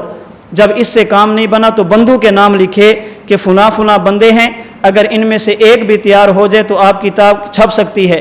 جب یہ براہین احمدیہ چھپ کے آ گئی, ہمارے بعض علماء نے اس کو دیکھا تو انہوں نے کہا اس سے کفر کی بو آتی ہے, اس میں بہت سارے دعاوی ایسے ہیں جو اسلامی تعلیمات سے ٹکراتے ہیں. انہوں نے جب اشکالات کیے, مولانا بٹالوی نے 100 سے زیادہ صفحات اشاعت السنہ میں لکھے, براہین احمدیہ پر ریویو. اس کے اندر انہوں نے دفاع کیا, مرزا قادیانی کا دفاع کر کے علماء کے فتویٰ کی تردید کی ہے کہ تمہاری بات ٹھیک نہیں ہے, تمہاری بات بالکل غلط ہے. مرزا غلام قادیانی نے شادی کی, کچھ عرصے بعد یہ مردانہ کمزوری کا شکار ہوا. روحانی خزائن میں مرزا نے خود لکھا, مجھے مولانا بٹالوی نے خط لکھا, مجھے کہا کہ مرزا صاحب اگر یہ حکیمانہ مسئلہ ہے تو اس کا علاج کریں, اور اگر اللہ کی طرف سے ہے تو میں کچھ نہیں کر سکتا. انہوں نے مشورہ بھی انہوں نے دیا بھی علاج کیسے کرانا ہے. مرزا غلام قادیانی کے نکاح کا مسئلہ رشتہ تلاش کر کے دینے والے اہل حدیث علماء, اس کے نکاح کا مسئلہ نکاح پڑھا کر 5 روپے اور ایک مصلہ یا لوٹا لینے والے, یہ بھی اہل حدیث علماء. یہ ساری کرنیں اور یہ ساری تاریں تمہارے ساتھ ملتی ہیں, اس کے باوجود بھی اگر اس کے معاملات اور تعامل کو دیکھا جائے, نماز ویسے پڑھتا جیسے ان کی ہے, نماز کے اندر نماز سے پہلے وضو، مسح علی الجوربین، یہ اس کا بھی قید تھا۔ اسی طرح بہت سارے مسائل ایسے ہیں جن میں یہ ان کے ساتھ ملتا تھا۔ اتنی ساری باتیں ملنے کے باوجود بھی کیا کہتے ہیں؟ بندہ تمہارا تھا، بندہ تمہارا تھا۔ وہ کسی کا دوست تھا نا، تو وہ صبح آیا، جب صبح آیا تو اس کے بال بکھرے ہوئے تھے، چہرہ ایسے رنگت اڑی ہوئی تھی، تو اس نے پوچھا کہ رات کیا ہوا؟ تو اس نے کہا کچھ نہیں ہوا۔ اس نے کہا نہیں کچھ تو ہوا ہے۔ وہ کہتے کچھ نہیں ہوا۔ تو اس نے کہا یہ اڑی اڑی سی رنگت، یہ کھلے کھلے سے گیسو، تیری صبح کہہ رہی ہے تیری رات کا فسانہ۔ یہ تیرا چہرہ بتاتا ہے کہ رات کچھ ہوا ہے۔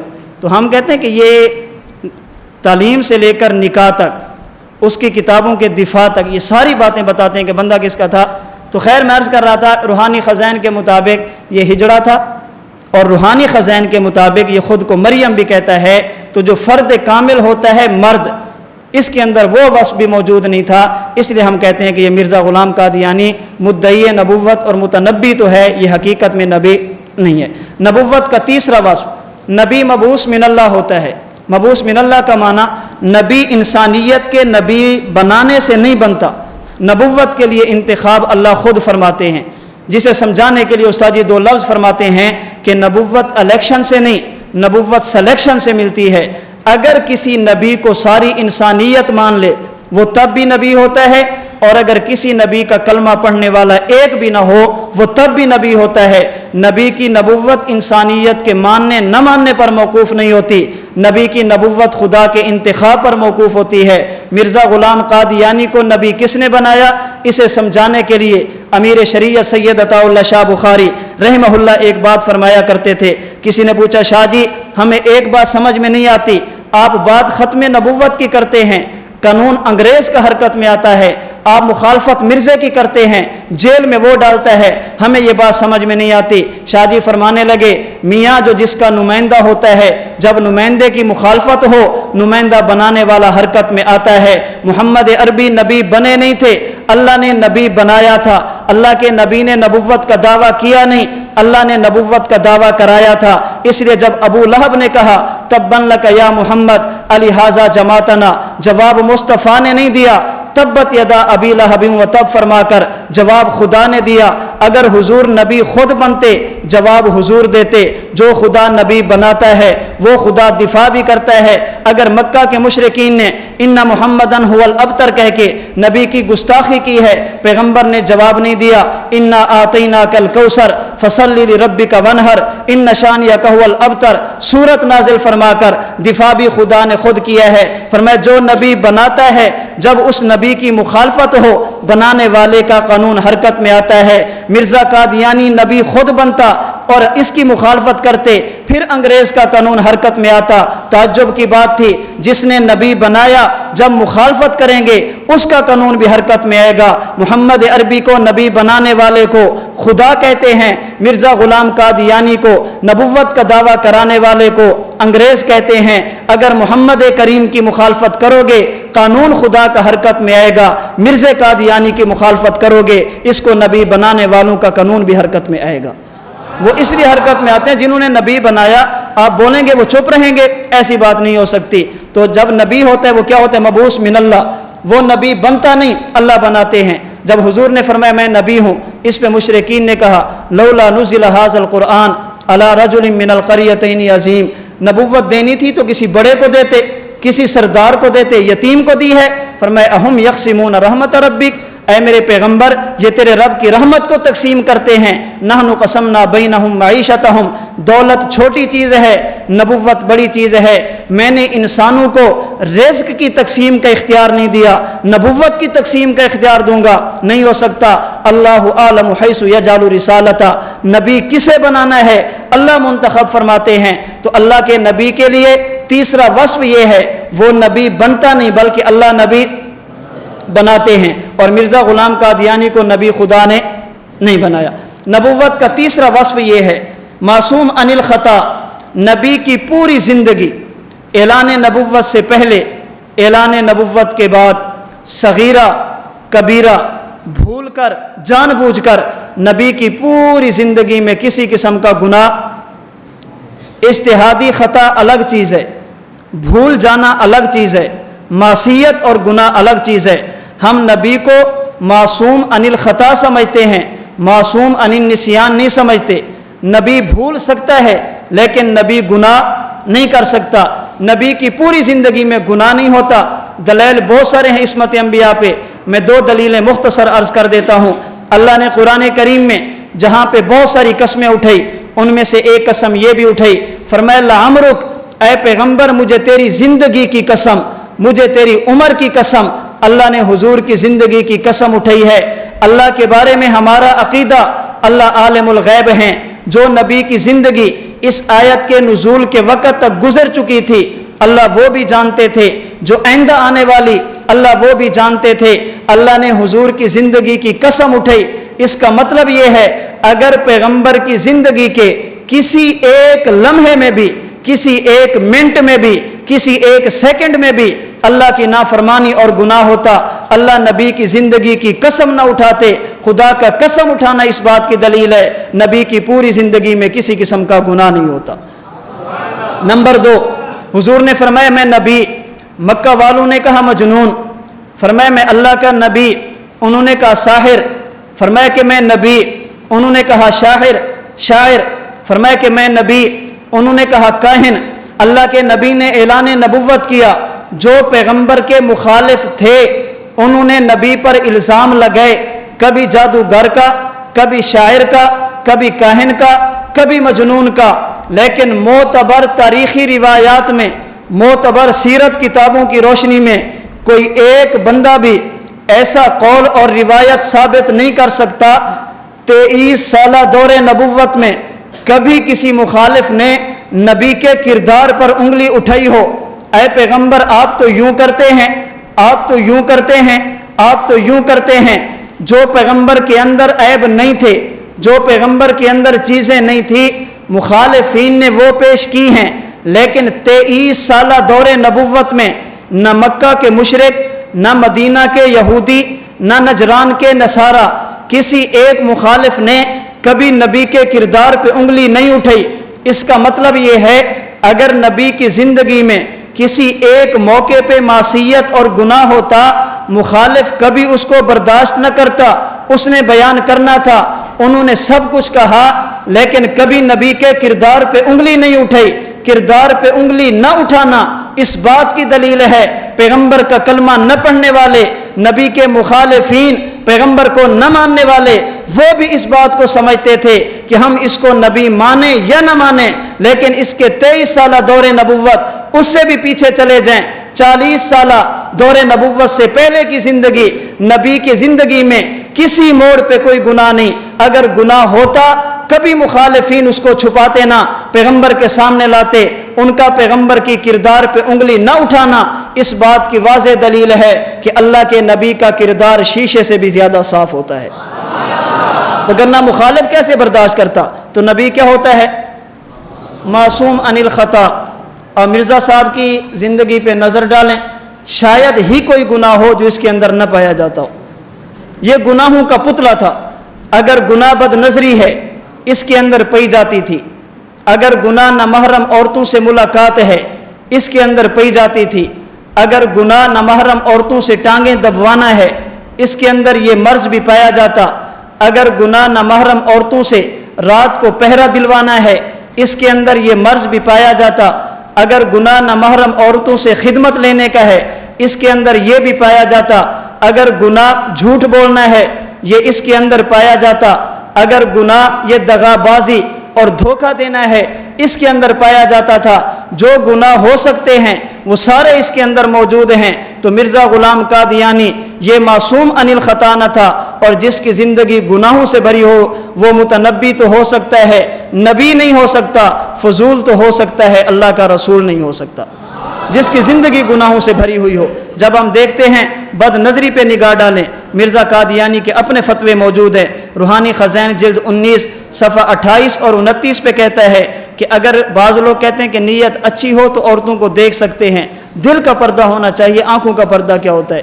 دل کی حفاظت ہونی چاہیے۔ آنکھوں کی حفاظت کیا ہوتی ہے؟ کہتے ہیں نا، اگر نیت ٹھیک ہو تب بھی عورتوں کو دیکھنا جائز نہیں، اور اگر نیت ٹھیک نہ ہو تب بھی عورتوں کو دیکھنا جائز نہیں ہے۔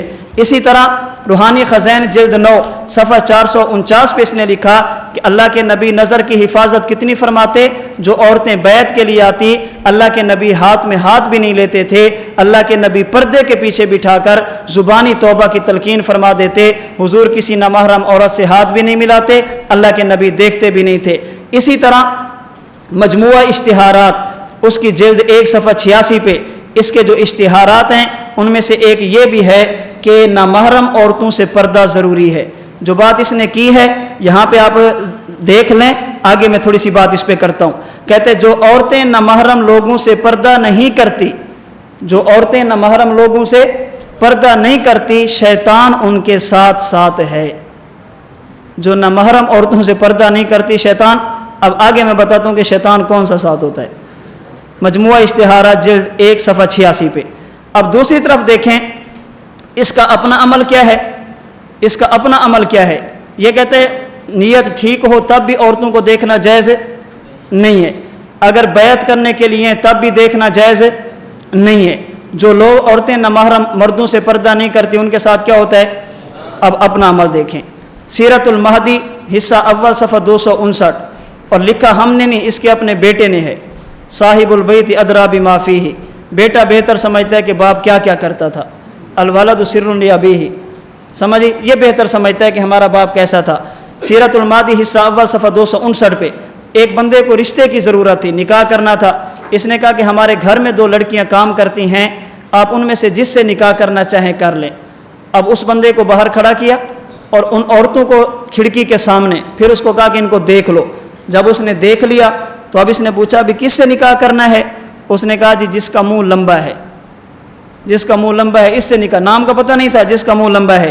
اب حضرت نے مشورہ دیتے ہوئے کہا کہ میرا خیال ہے کہ گول منہ والی سے نکاح کر لو، اور حکمت بھی بیان کی کہ جب بیماری ہو تو جو منہ لمبا جس عورت کا منہ ہو وہ بدنما ہو جاتی ہے، اور گول چہرے والی بیماری کے بعد بھی ٹھیک رہتی ہے۔ اس لیے میرا مشورہ ہے کہ ایک طرف فتویٰ یہ ہے کہ بد نظری نہ کرو، دوسری طرف اس کو یہ بھی پتہ ہے کہ لمبے منہ والی کون سی ہے، گول منہ والی کون سی ہے، تو اپنے فتوے کی ذات میں خود آ گیا۔ بات سمجھی۔ نمبر 2 سیرت المہدی تیسرا حصہ صفحہ 126، ایک عورت تھی جو اس کی خدمت کرتی تھی، وہ فوت ہو گئی۔ جب فوت ہو گئی تو جب تک زندہ تھی وہ خدمت کرتی رہی، جب فوت ہو گئی تو اس نے اس کا ایک دوپٹہ لیا اور دوپٹہ لے کر ایک کمرہ تھا بیت الدعا، اس کے اندر لٹکا دیا۔ کیوں؟ کہتے جب یہ دوپٹہ ہوگا تو مجھے دعا دینے میں آسانی ہوگی، یاد آتی رہے گی تو میں دعا کرتا رہوں گا، سمجھی، یاد آتی رہے گی تو کیا کرتا رہوں گا۔ اس پہ بھی میں آگے بات، یہ جملہ ذہن میں رکھنا، اس پہ بھی میں تھوڑی سی آگے بات کرتا ہوں، بعد میں دعا کرتا رہوں گا۔ تو دعا کے بہانے سے نامحرم عورتوں سے خدمت بھی کرواتا، جب فوت ہو جاتی تو ان کے کپڑے بھی اپنے کمرے میں لٹکواتا تھا بیت الدعا میں۔ نمبر 3 سیرت المہدی حصہ سوم صفحہ 210 پہ اس کا بیٹا کہتا ہے کہ اس کی ایک بوڑھی ملازمہ تھی، وہ حضرت کی ٹانگیں دباتی تھی۔ ایک رات سخت سردی کا موسم تھا، حضرت نے رضائی لی ہوئی تھی، ٹھیک ہے، حضرت ادب والا نہیں ہے، ہمارے بزرگوں میں سے بعض تھے وہ کہتے تھے مرزا صاحب، تو کسی نے کہا کہ آپ مرزا کو صاحب کیوں کہتے ہیں، یہ تو ادب کے لیے، انہوں نے کہا یہ مضاف ہے، اس کا مضاف الیہ معذوف ہے، ایک ہوتا صاحب الجنہ اور ایک ہوتا صاحب النار، تو اس کا مضاف الیہ معذوف ہے۔ وہ ہم سے پوچھو نبی کیا تھا، تو حضرت کو خدمت کرتی تھی، ٹانگیں دبا رہی ہے، حضرت نے رضائی لی ہوئی ہے، وہ ٹانگیں دبا رہی ہے، سخت سردی کے موسم ہے، تو وہ عورت کہہ رہی ہے کہ حضرت آج تو سردی بہت نہیں ہے، حضرت اس سے پوچھ رہے ہیں کہ آج تو سردی بہت نہیں ہے، وہ کہتے ہیں میں بھی سوچ رہی ہوں کہ آج آپ کی ٹانگیں لکڑی کی طرح سخت کیوں ہو چکی ہیں۔ بعد میں پتہ چلا کہ جس کو وہ دبا رہی تھی وہ حضرت کی ٹانگیں نہیں تھی بلکہ وہ 4 پہی کے لکڑی تھی، وہ لکڑی کو دبا رہی تھی۔ لیکن اتنی بات تو ہے نا کہ 4 پہی پہ بیٹھ کے نامحرم عورت حضرت کی خدمت کرتی، پاؤں دباتی تھی۔ نمبر 4 سیرت المہدی حصہ سوم صفحہ 213 پہ ہے، رات کو اس کے گھر پہ پہرا دینے والی نامحرم عورتیں ہوتی تھی۔ سیرت المہدی حصہ سوم صفحہ 272 273 پہ ہے، اس کو ساری رات پنکھا جھلنے والی عورت نامحرم تھی۔ تو یہ کہتا ہے کہ جو عورت نامحرم ہو اور جو عورت نامحرم مرد کے ساتھ ہو تو اس کے ساتھ کون ہوتا ہے؟ یہاں ایک سو رہا ہے، ایک پنکھا جل رہی ہے، بات تو سمجھ میں آ گئی نا بھی کون سا شیطان ساتھ ہے۔ کہتے ہیں جو نامحرم عورت پردہ نہیں کرتی اس کے ساتھ کون ہوتا ہے؟ شیطان، کبھی انسان کی شکل میں کبھی جنات کی شکل میں، لیکن شیطان ساتھ ضرور ہوتا ہے۔ تو یہ بد نظری کا جرم اس کے اندر پایا جاتا تھا۔ نمبر 2 اگر گناہ نام ہے جھوٹ کا وہ بھی مرزا قادیانی میں پایا جاتا تھا۔ اور اس کے جھوٹ کے بارے میں اپنے فتوے کیا ہیں؟ زمیمہ تحفہ گول رویہ میں صفحہ 20 پہ کہتا ہے، کہتے جھوٹ بولنا مرتد ہونے سے کم نہیں، جو جھوٹ بولتا ہے گویا وہ مرتد ہے۔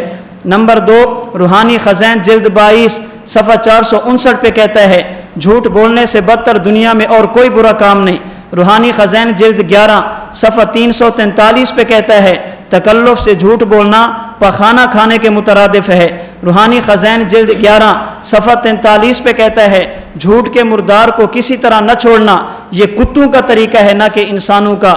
جھوٹ بولنا مرتد کا کام ہے، جھوٹ بولنا دنیا کا سب سے برا کام ہے، جھوٹ بولنا انسانوں کا نہیں کتوں کا کام ہے، اور جھوٹ بولنا پخانہ کھانے کے مترادف ہے۔ ہم کہتے ہیں بالکل ٹھیک، آپ کے فتوے اپنی جگہ پہ صحیح ہے، آپ کے فتوے اپنی جگہ پہ صحیح ہیں، لیکن آپ کا اپنا عمل بھی تو دیکھیں۔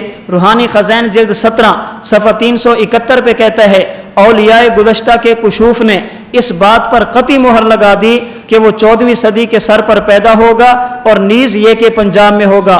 میرے بارے میں کہتے اولیاء نے پہلے بتا دیا تھا 14ویں صدی میں ہوگا اور پنجاب میں پیدا ہوگا۔ ہم کہتے ہیں اولیاء جمع ہے ولی کی، جمع کثرت، کم از کم 10 ولی پیش کرو، 10 چھوڑو 3 پیش کر دو جنہوں نے مرزا قادیانی سے پہلے یہ پیشین گوئی کی ہو کہ 14ویں صدی کے سرے پر مجدد پیدا ہوگا، پنجاب میں ہوگا۔ اگر تمہارے پاس موجود نہیں اور یقیناً نہیں ہے تو پھر تمہیں ماننا چاہیے جس کو تم نے نبی مانا وہ انسان بھی نہیں تھا، وہ مرد بھی نہیں تھا، وہ نظروں کی حفاظت بھی نہیں کرتا تھا اور سچا بھی نہیں تھا، اور تمہارے اپنے متنبی کا فتویٰ ہے جھوٹ بولنا مرتدوں کا کام ہے، اس نے جھوٹ بول کر مرتدین والا کام کیا ہے۔ وہ کہتے ہیں کتوں کا طریقہ ہے، اس نے جھوٹ بول کر کتوں والا فعل کیا ہے۔ کہتے ہیں پخانہ کھانے کے مترادف ہے، جھوٹ بول کے اس نے پخانہ بھی کھایا ہے۔ کہتے ہیں جھوٹ بولنا سب سے گندا اور برا فعل ہے، اس نے جھوٹ بول کر سب سے گندا اور برا فعل بھی کیا ہے، تو یہ جھوٹا بھی تھا۔ اسی طرح دغاباز، نبی امین ہوتا ہے، نبی خائن نہیں ہوتا، نبی کبھی دھوکہ نہیں دیتا۔ اگر مرزا غلام قادیانی کی زندگی پہ نظر ڈالی جائے، اس کے اندر ایک گناہ دغابازی کا بھی تھا۔ روحانی خزائن جلد 21 صفحہ 9 اس نے چندہ مانگا، پیسے دو، میں نے براہین احمدیہ کے 50 جلدیں لکھنی ہیں، لوگوں نے چندہ دیے، اس نے لکھی براہین احمدیہ اول، دوم، سوم، چہارم، پنجم، 5 لکھ کے چھوڑ دی۔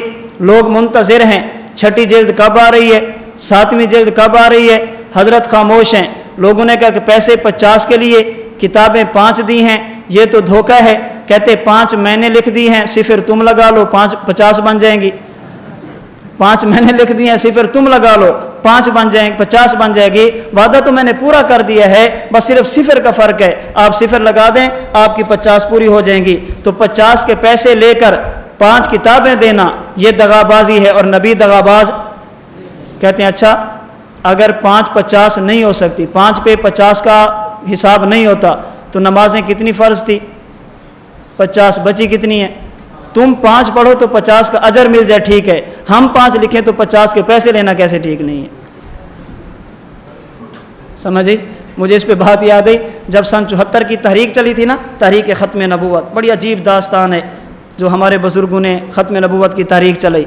مفکر اسلام مفتی محمود رحمۃ اللہ علیہ ذوالفقار علی بھٹو کے سامنے بیٹھے تھے، تو صبح پہنچے ہوئے شام کو پہنچے، ابھی کریں کچھ ان کا، کچھ کریں منکرین ختم نبوت کا۔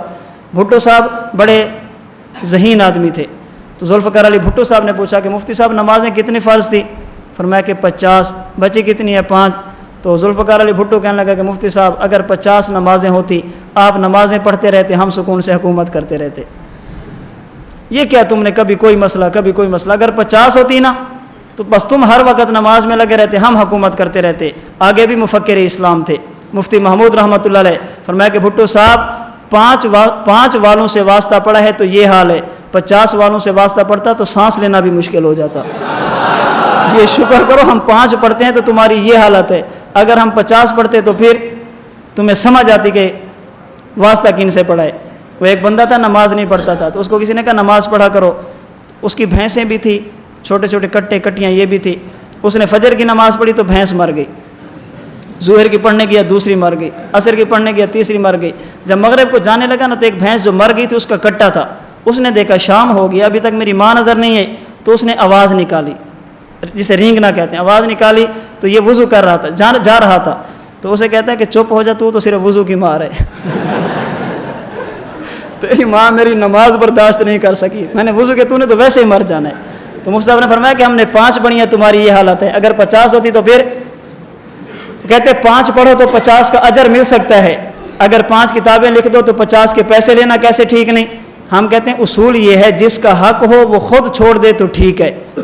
نماز اللہ کی طرف سے فرض تھی، خدا نے 50 سے 5 فرمایا کہ 5 پڑھو، اجر تمہیں 50 کا دوں گا۔ وہ تو کہہ رہے ہیں کہ 9 کتابیں، جنہوں نے پیسے دیے وہ تو کہہ رہے ہیں کہ 9 کتابیں، اگر وہ کہتے کہ مرزا صاحب 50 کے رکھو پیسے، ہمیں 5 جلدیں دے دو، ہم کبھی اشکال نہ کرتے۔ جن کا حق تھا وہ مار رہے ہیں، جن کا حق تھا وہ چیخ رہے ہیں، اور تو دھوکہ دے کے ان کو بیٹھا ہے۔ اس لیے ہم کہتے ہیں 5 نمازیں پڑھ کر 50 کا اجر لینا تو ٹھیک ہے، لیکن 50 کتابوں کے پیسے لے کر 5 کتابیں دینا ٹھیک ہے؟ تو یہ دھوکے باز بھی تھا۔ اسی طرح ایک جرم ہے بد زبانی، گالیاں۔ مرزا قادیانی کے اپنے فتوے ہیں کہ کسی کو گالیاں نہیں دینی چاہیے، اور مرزا غلام قادیانی کی اپنی گالیاں میں پڑھ کے نہیں سناتا۔ حروف تہجی الف سے لے کر یا تک ایک حرف بھی ایسا نہیں جس حرف کے اندر مرزا قادیانی نے مسلمانوں کو گالیاں نہ دی ہوں، ایک حرف بھی ایسا نہیں۔ ہمارے بزرگوں نے جمع کی ہیں، الف کے ساتھ کون سی گالی ہے، با کے ساتھ، تا کے ساتھ، حروف تہجی الف سے لے کر یا تک اس نے ایک ایک حرف کے ساتھ کیا دی ہے، مسلمانوں کو گالیاں دی ہیں۔ تو جو گالیاں دے وہ اللہ کا نبی، بد زبان ہو اللہ کا نبی نہیں ہو سکتا۔ ہندوستان میں ایک مرتبہ مناظرہ تھا مرزائیوں کے ساتھ، مرزا قادیانی نبی ہے یا نہیں۔ جو مناظر تھے کسی وجہ سے نہ آ سکے، ایک دیہاتی نے کہا کہ مناظرہ میں کرتا ہوں، ان کو میں بتاتا ہوں کہ ختم نبوت کیا ہے، مرزا نبی ہے یا نہیں۔ لوگوں نے کہا کہ آپ، اس نے کہا مجھے بولنے تو دو۔ اس نے خطبہ پڑھا اور 5 منٹ کی، 7 منٹ کی، 10 منٹ کی جو ٹرم تھی نا، نشست، اس کی باری تھی۔ اس نے شروع سے لے کر آخر تک مرزے کو گالیاں دی، ایسا تھا، ایسا تھا، ایسا تھا، ایسا تھا، ایسا تھا۔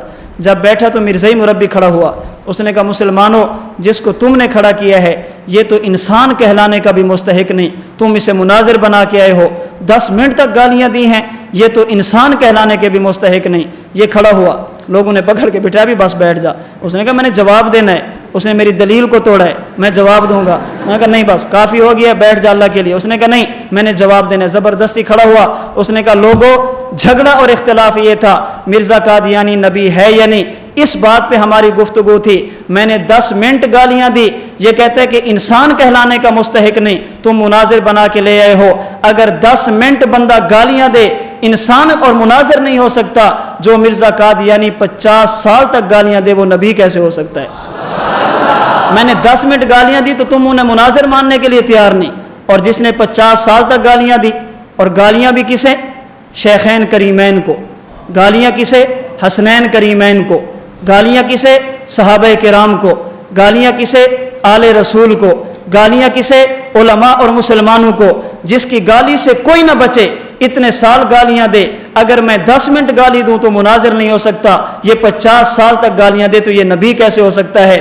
اسی بات پہ تو ہماری گفتگو ہے کہ مرزا قادیانی نبی نہیں ہے۔ میں بھی کہتا ہوں جو 10 منٹ گالیاں دے وہ مناظر نہیں، میں نہیں کہتا خود کو مناظر، لیکن تم بھی تو مان لو نا کہ جو 50 سال تک گالیاں دے وہ اللہ کا نبی بھی نہیں ہو سکتا۔ نبی کا ایک وصف ہے عقل سلیم، نبی کے اندر عقل سلیم ہوتی ہے۔ مرزا غلام قادیانی کے پاس یہ نعمت بھی نہیں تھی۔ سیرت المادی حصہ اول صفحہ 244 پہ ہے، اس بیچارے کو نمک اور چینی کا فرق بھی معلوم نہیں ہوتا تھا، چینی کی بجائے نمک کھا لیتا تھا، شکر کی بجائے نمک کھا لیتا تھا، اور کھاتا بھی چرا کے تھا۔ لکھا ہوا ہم نے تھوڑی لکھا ہے، سیرت المادی میں بیٹے نے لکھا ہے کہ چھپ کر اٹھا کے لے کے گیا ہے۔ اسی طرح عقل سلیم نہیں تھی۔ سیرت المادی حصہ اول صفحہ 67 پہ حضرت صاحب کو شادی کے بعد بھی پتہ نہیں ہوتا کہ جوتا سیدھے پاؤں میں کون سا ڈالنا ہے، الٹے پاؤں میں کون سا ڈالنا ہے۔ میری ماں نے کہتا ہے میری ماں نے نشان بھی لگا کے دیے تھے، اس کے باوجود بھی کبھی الٹی کبھی سیدھی۔ تو جو سیدھا جوتا نہیں پہن سکتا وہ تمہاری رہنمائی کیا کرے گا؟ اسی طرح جرابیں بھی الٹی پہنتا تھا۔ اس کا حافظہ بھی کامل نہیں تھا، حافظہ بھی اس کا کمزور تھا۔ ماہ سفر کو چوتھا مہینہ کہتا ہے، اسلامی سال کا چوتھا مہینہ ماہ سفر، ٹھیک ہے، یہ اس کے حافظے کا حال تھا۔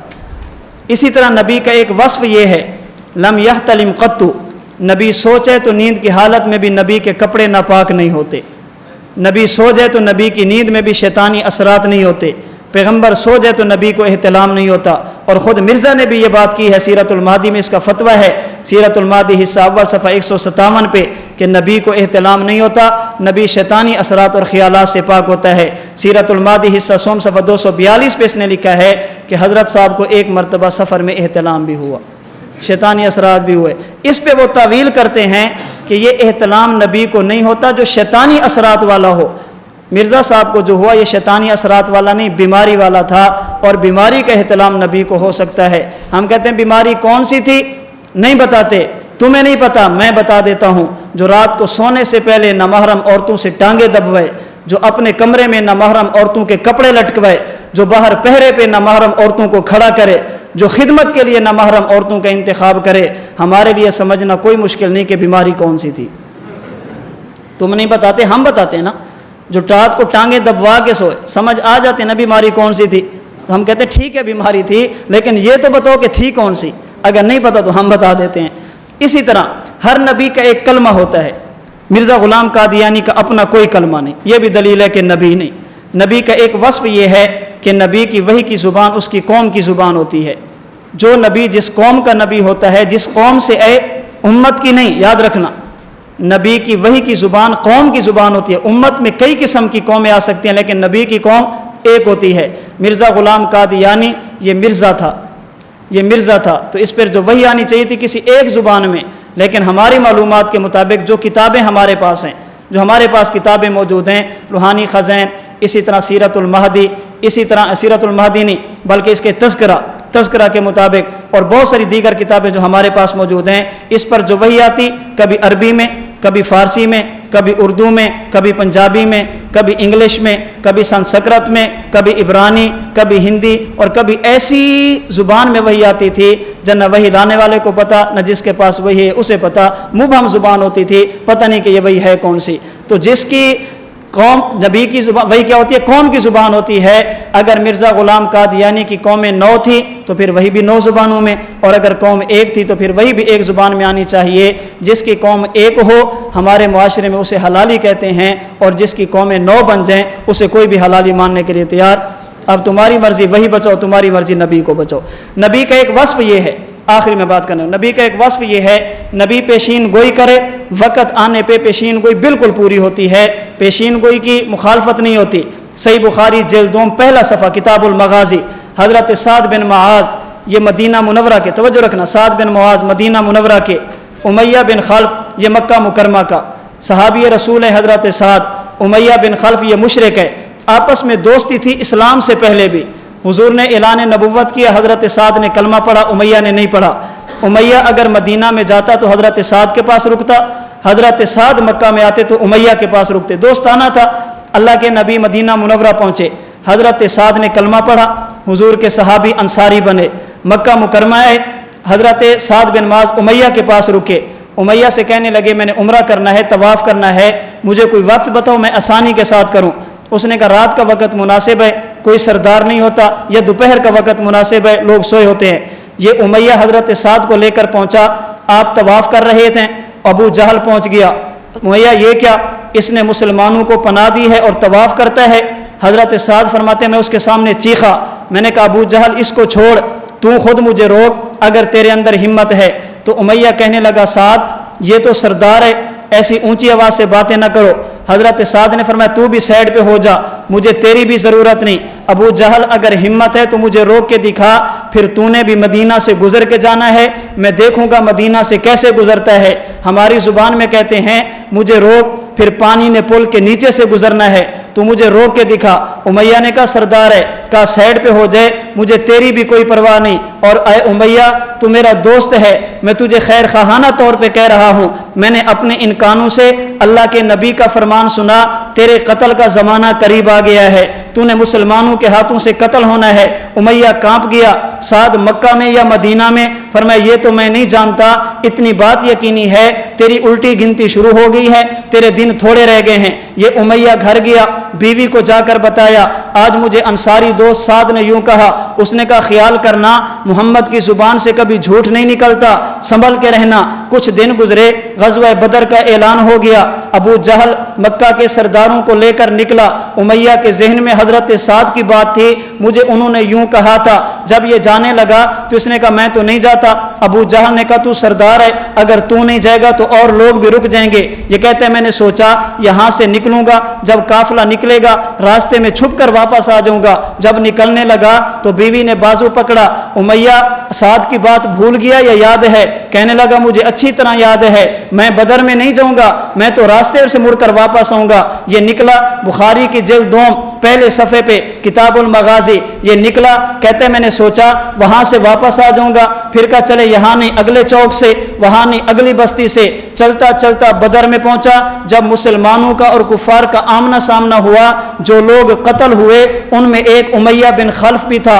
تو جو نبی سچا ہو زبان سے فرما دیں، نبی کی پیشین گوئی 100% پوری ہوتی ہے، اگر پیشین گوئی پوری نہ ہو، مرزا قادیانی خود کہتا ہے، روحانی خزین کا حاشیہ جلد 17 صفحہ 461 پہ کہتا ہے، اگر ثابت ہو جائے کہ میری 100 پیشین گوئیوں میں سے ایک بھی جھوٹی نکلی تو میں اقرار کروں گا کہ میں جھوٹا ہوں، اگر ایک بھی جھوٹی ثابت ہو جائے میں کہوں گا نبی نہیں میں متنبی ہوں، میں مان لوں گا میں جھوٹا ہوں، میری بات تم نہ ماننا۔ جب ہم اس کی پیشین گوئیاں دیکھتے ہیں بہت ساری ہیں جو ان کے پیشین گوئی اس نے کی لیکن وہ پوری نہیں ہوئی۔ ایک پیشین گوئی اس کی اپنی عمر کے بارے میں تھی کہ میری عمر کتنی تھی، ایک پیشین گوئی اس کی اس کا ماموزاد بھائی تھا، اس کا نام تھا مرزا احمد بیگ، یہ مرزا قادیانی کا ماموزاد بھائی تھا۔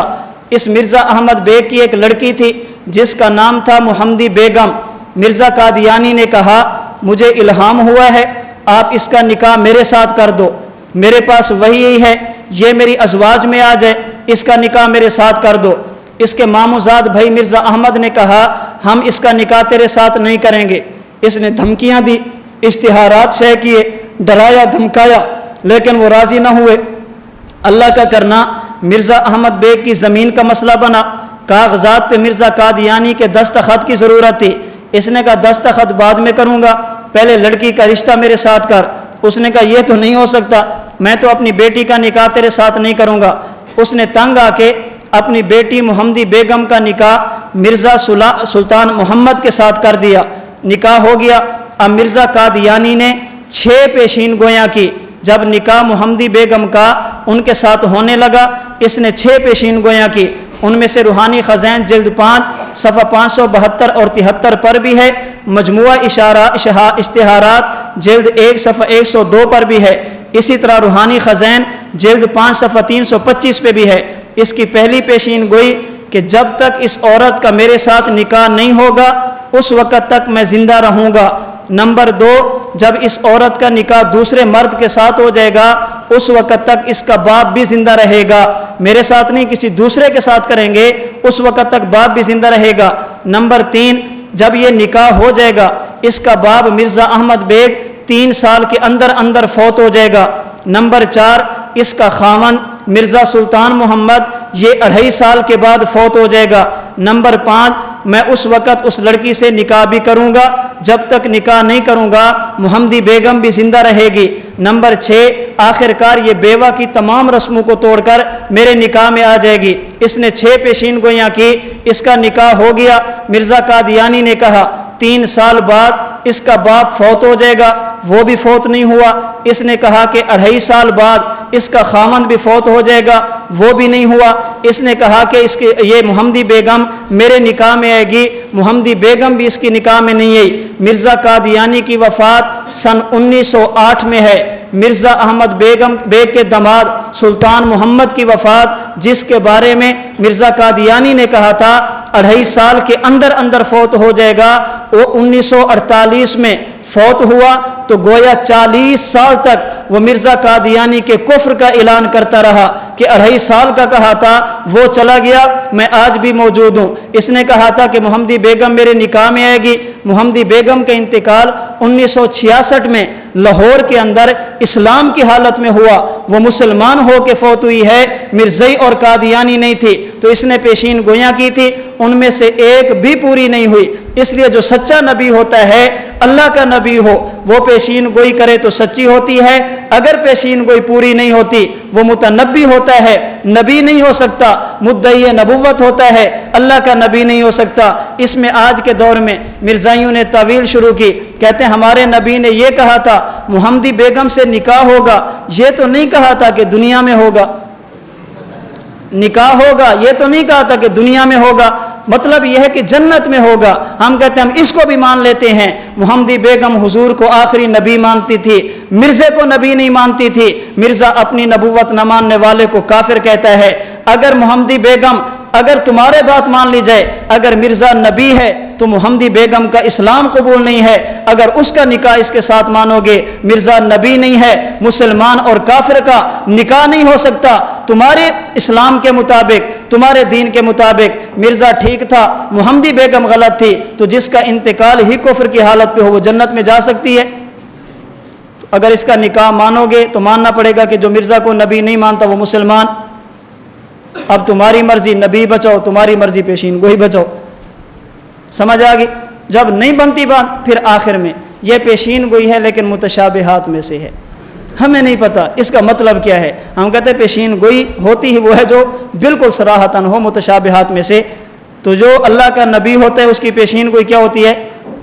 بالکل سچی ہوتی ہے، اور جو اللہ کا نبی نہ ہو پیشین گوئی کرے اور اللہ کا طرف سے اس کا پوری نہ ہو اور وہ خود کہہ رہا ہے کہ ایک بھی غلط ثابت ہو جائے، تو اس لیے میں نے صرف ایک ہی کی ہے کہ ماننے والے کے لیے ایک ہی کافی ہوتی ہے۔ تو حضور علیہ الصلوۃ والسلام اللہ کے آخری نبی ہیں، ختم نبوت کا عقیدہ قرآن کی 100 آیات سے، اللہ کے نبی کی 210 احادیث سے، امت کے اجماع سے، صحابہ کے تعامل سے، امام صاحب کے فتوے سے، میرے بزرگ اکابر علماء دیوبند کی خدمات کی روشنی سے صراحتاً ثابت ہے، جو اللہ کے نبی کے بعد نبوت کا دعویٰ کرے، اپنے آپ کو نبوت کے منصب پہ فیض کرے، ہم اس کو سب کچھ تو کہیں گے لیکن انسان اور اللہ کا نبی نہیں کہیں گے۔ مرزا قادیانی نے نبوت کا دعویٰ کیا، نبی کے لیے ضروری ہے کہ وہ انسان ہو، مرزا قادیانی خود کو انسان نہیں کہتا، نبی کے لیے ضروری ہے وہ مرد ہو، مرزا قادیانی خود کو مرد نہیں مریم کہتا ہے، نبی کے لیے ضروری ہو اسے اللہ نبی بنے، مرزا قادیانی کو خدا نے نہیں مخلوق خدا نے نبوت کے لیے منتخب کیا، نبی کے لیے ضروری ہے معصوم عن الخطا ہو، مرزا قادیانی بد نظری کے گناہ میں مبتلا تھا، مرزا غلام قادیانی نامحرم عورتوں سے ٹانگیں دبوانے اس گناہ میں مبتلا تھا، مرزا غلام قادیانی نامحرم عورتوں سے پہرا دلوانے اس گناہ میں مبتلا تھا۔ نبی سچا ہوتا ہے، جھوٹ نہیں بولتا، مرزا غلام قادیانی کی زندگی جھوٹ سے بھری ہوئی ہے، نبی وفادار اور امین ہوتا ہے، نبی دغاباز اور خائن نہیں ہوتا، مرزا غلام قادیانی غدار بھی تھا، مرزا غلام قادیانی خائن بھی تھا، مرزا غلام قادیانی دغاباز بھی تھا، نبی کا حافظہ کامل ہوتا ہے، اس کا حافظہ بھی ناقص تھا، نبی کی عقل بھی کامل ہوتی ہے، اس کی عقل بھی ناقص تھی، نبی کو احتلام نہیں ہوتا، سو جائے نیند کی حالت میں بھی نبوت کے کپڑے ناپاک نہیں ہوتے، یہ سوتا تھا نیند کی حالت میں بھی شیطانی اثرات اس پہ حملہ آور ہوتے، اس کے کپڑے ناپاک بھی ہوتے تھے،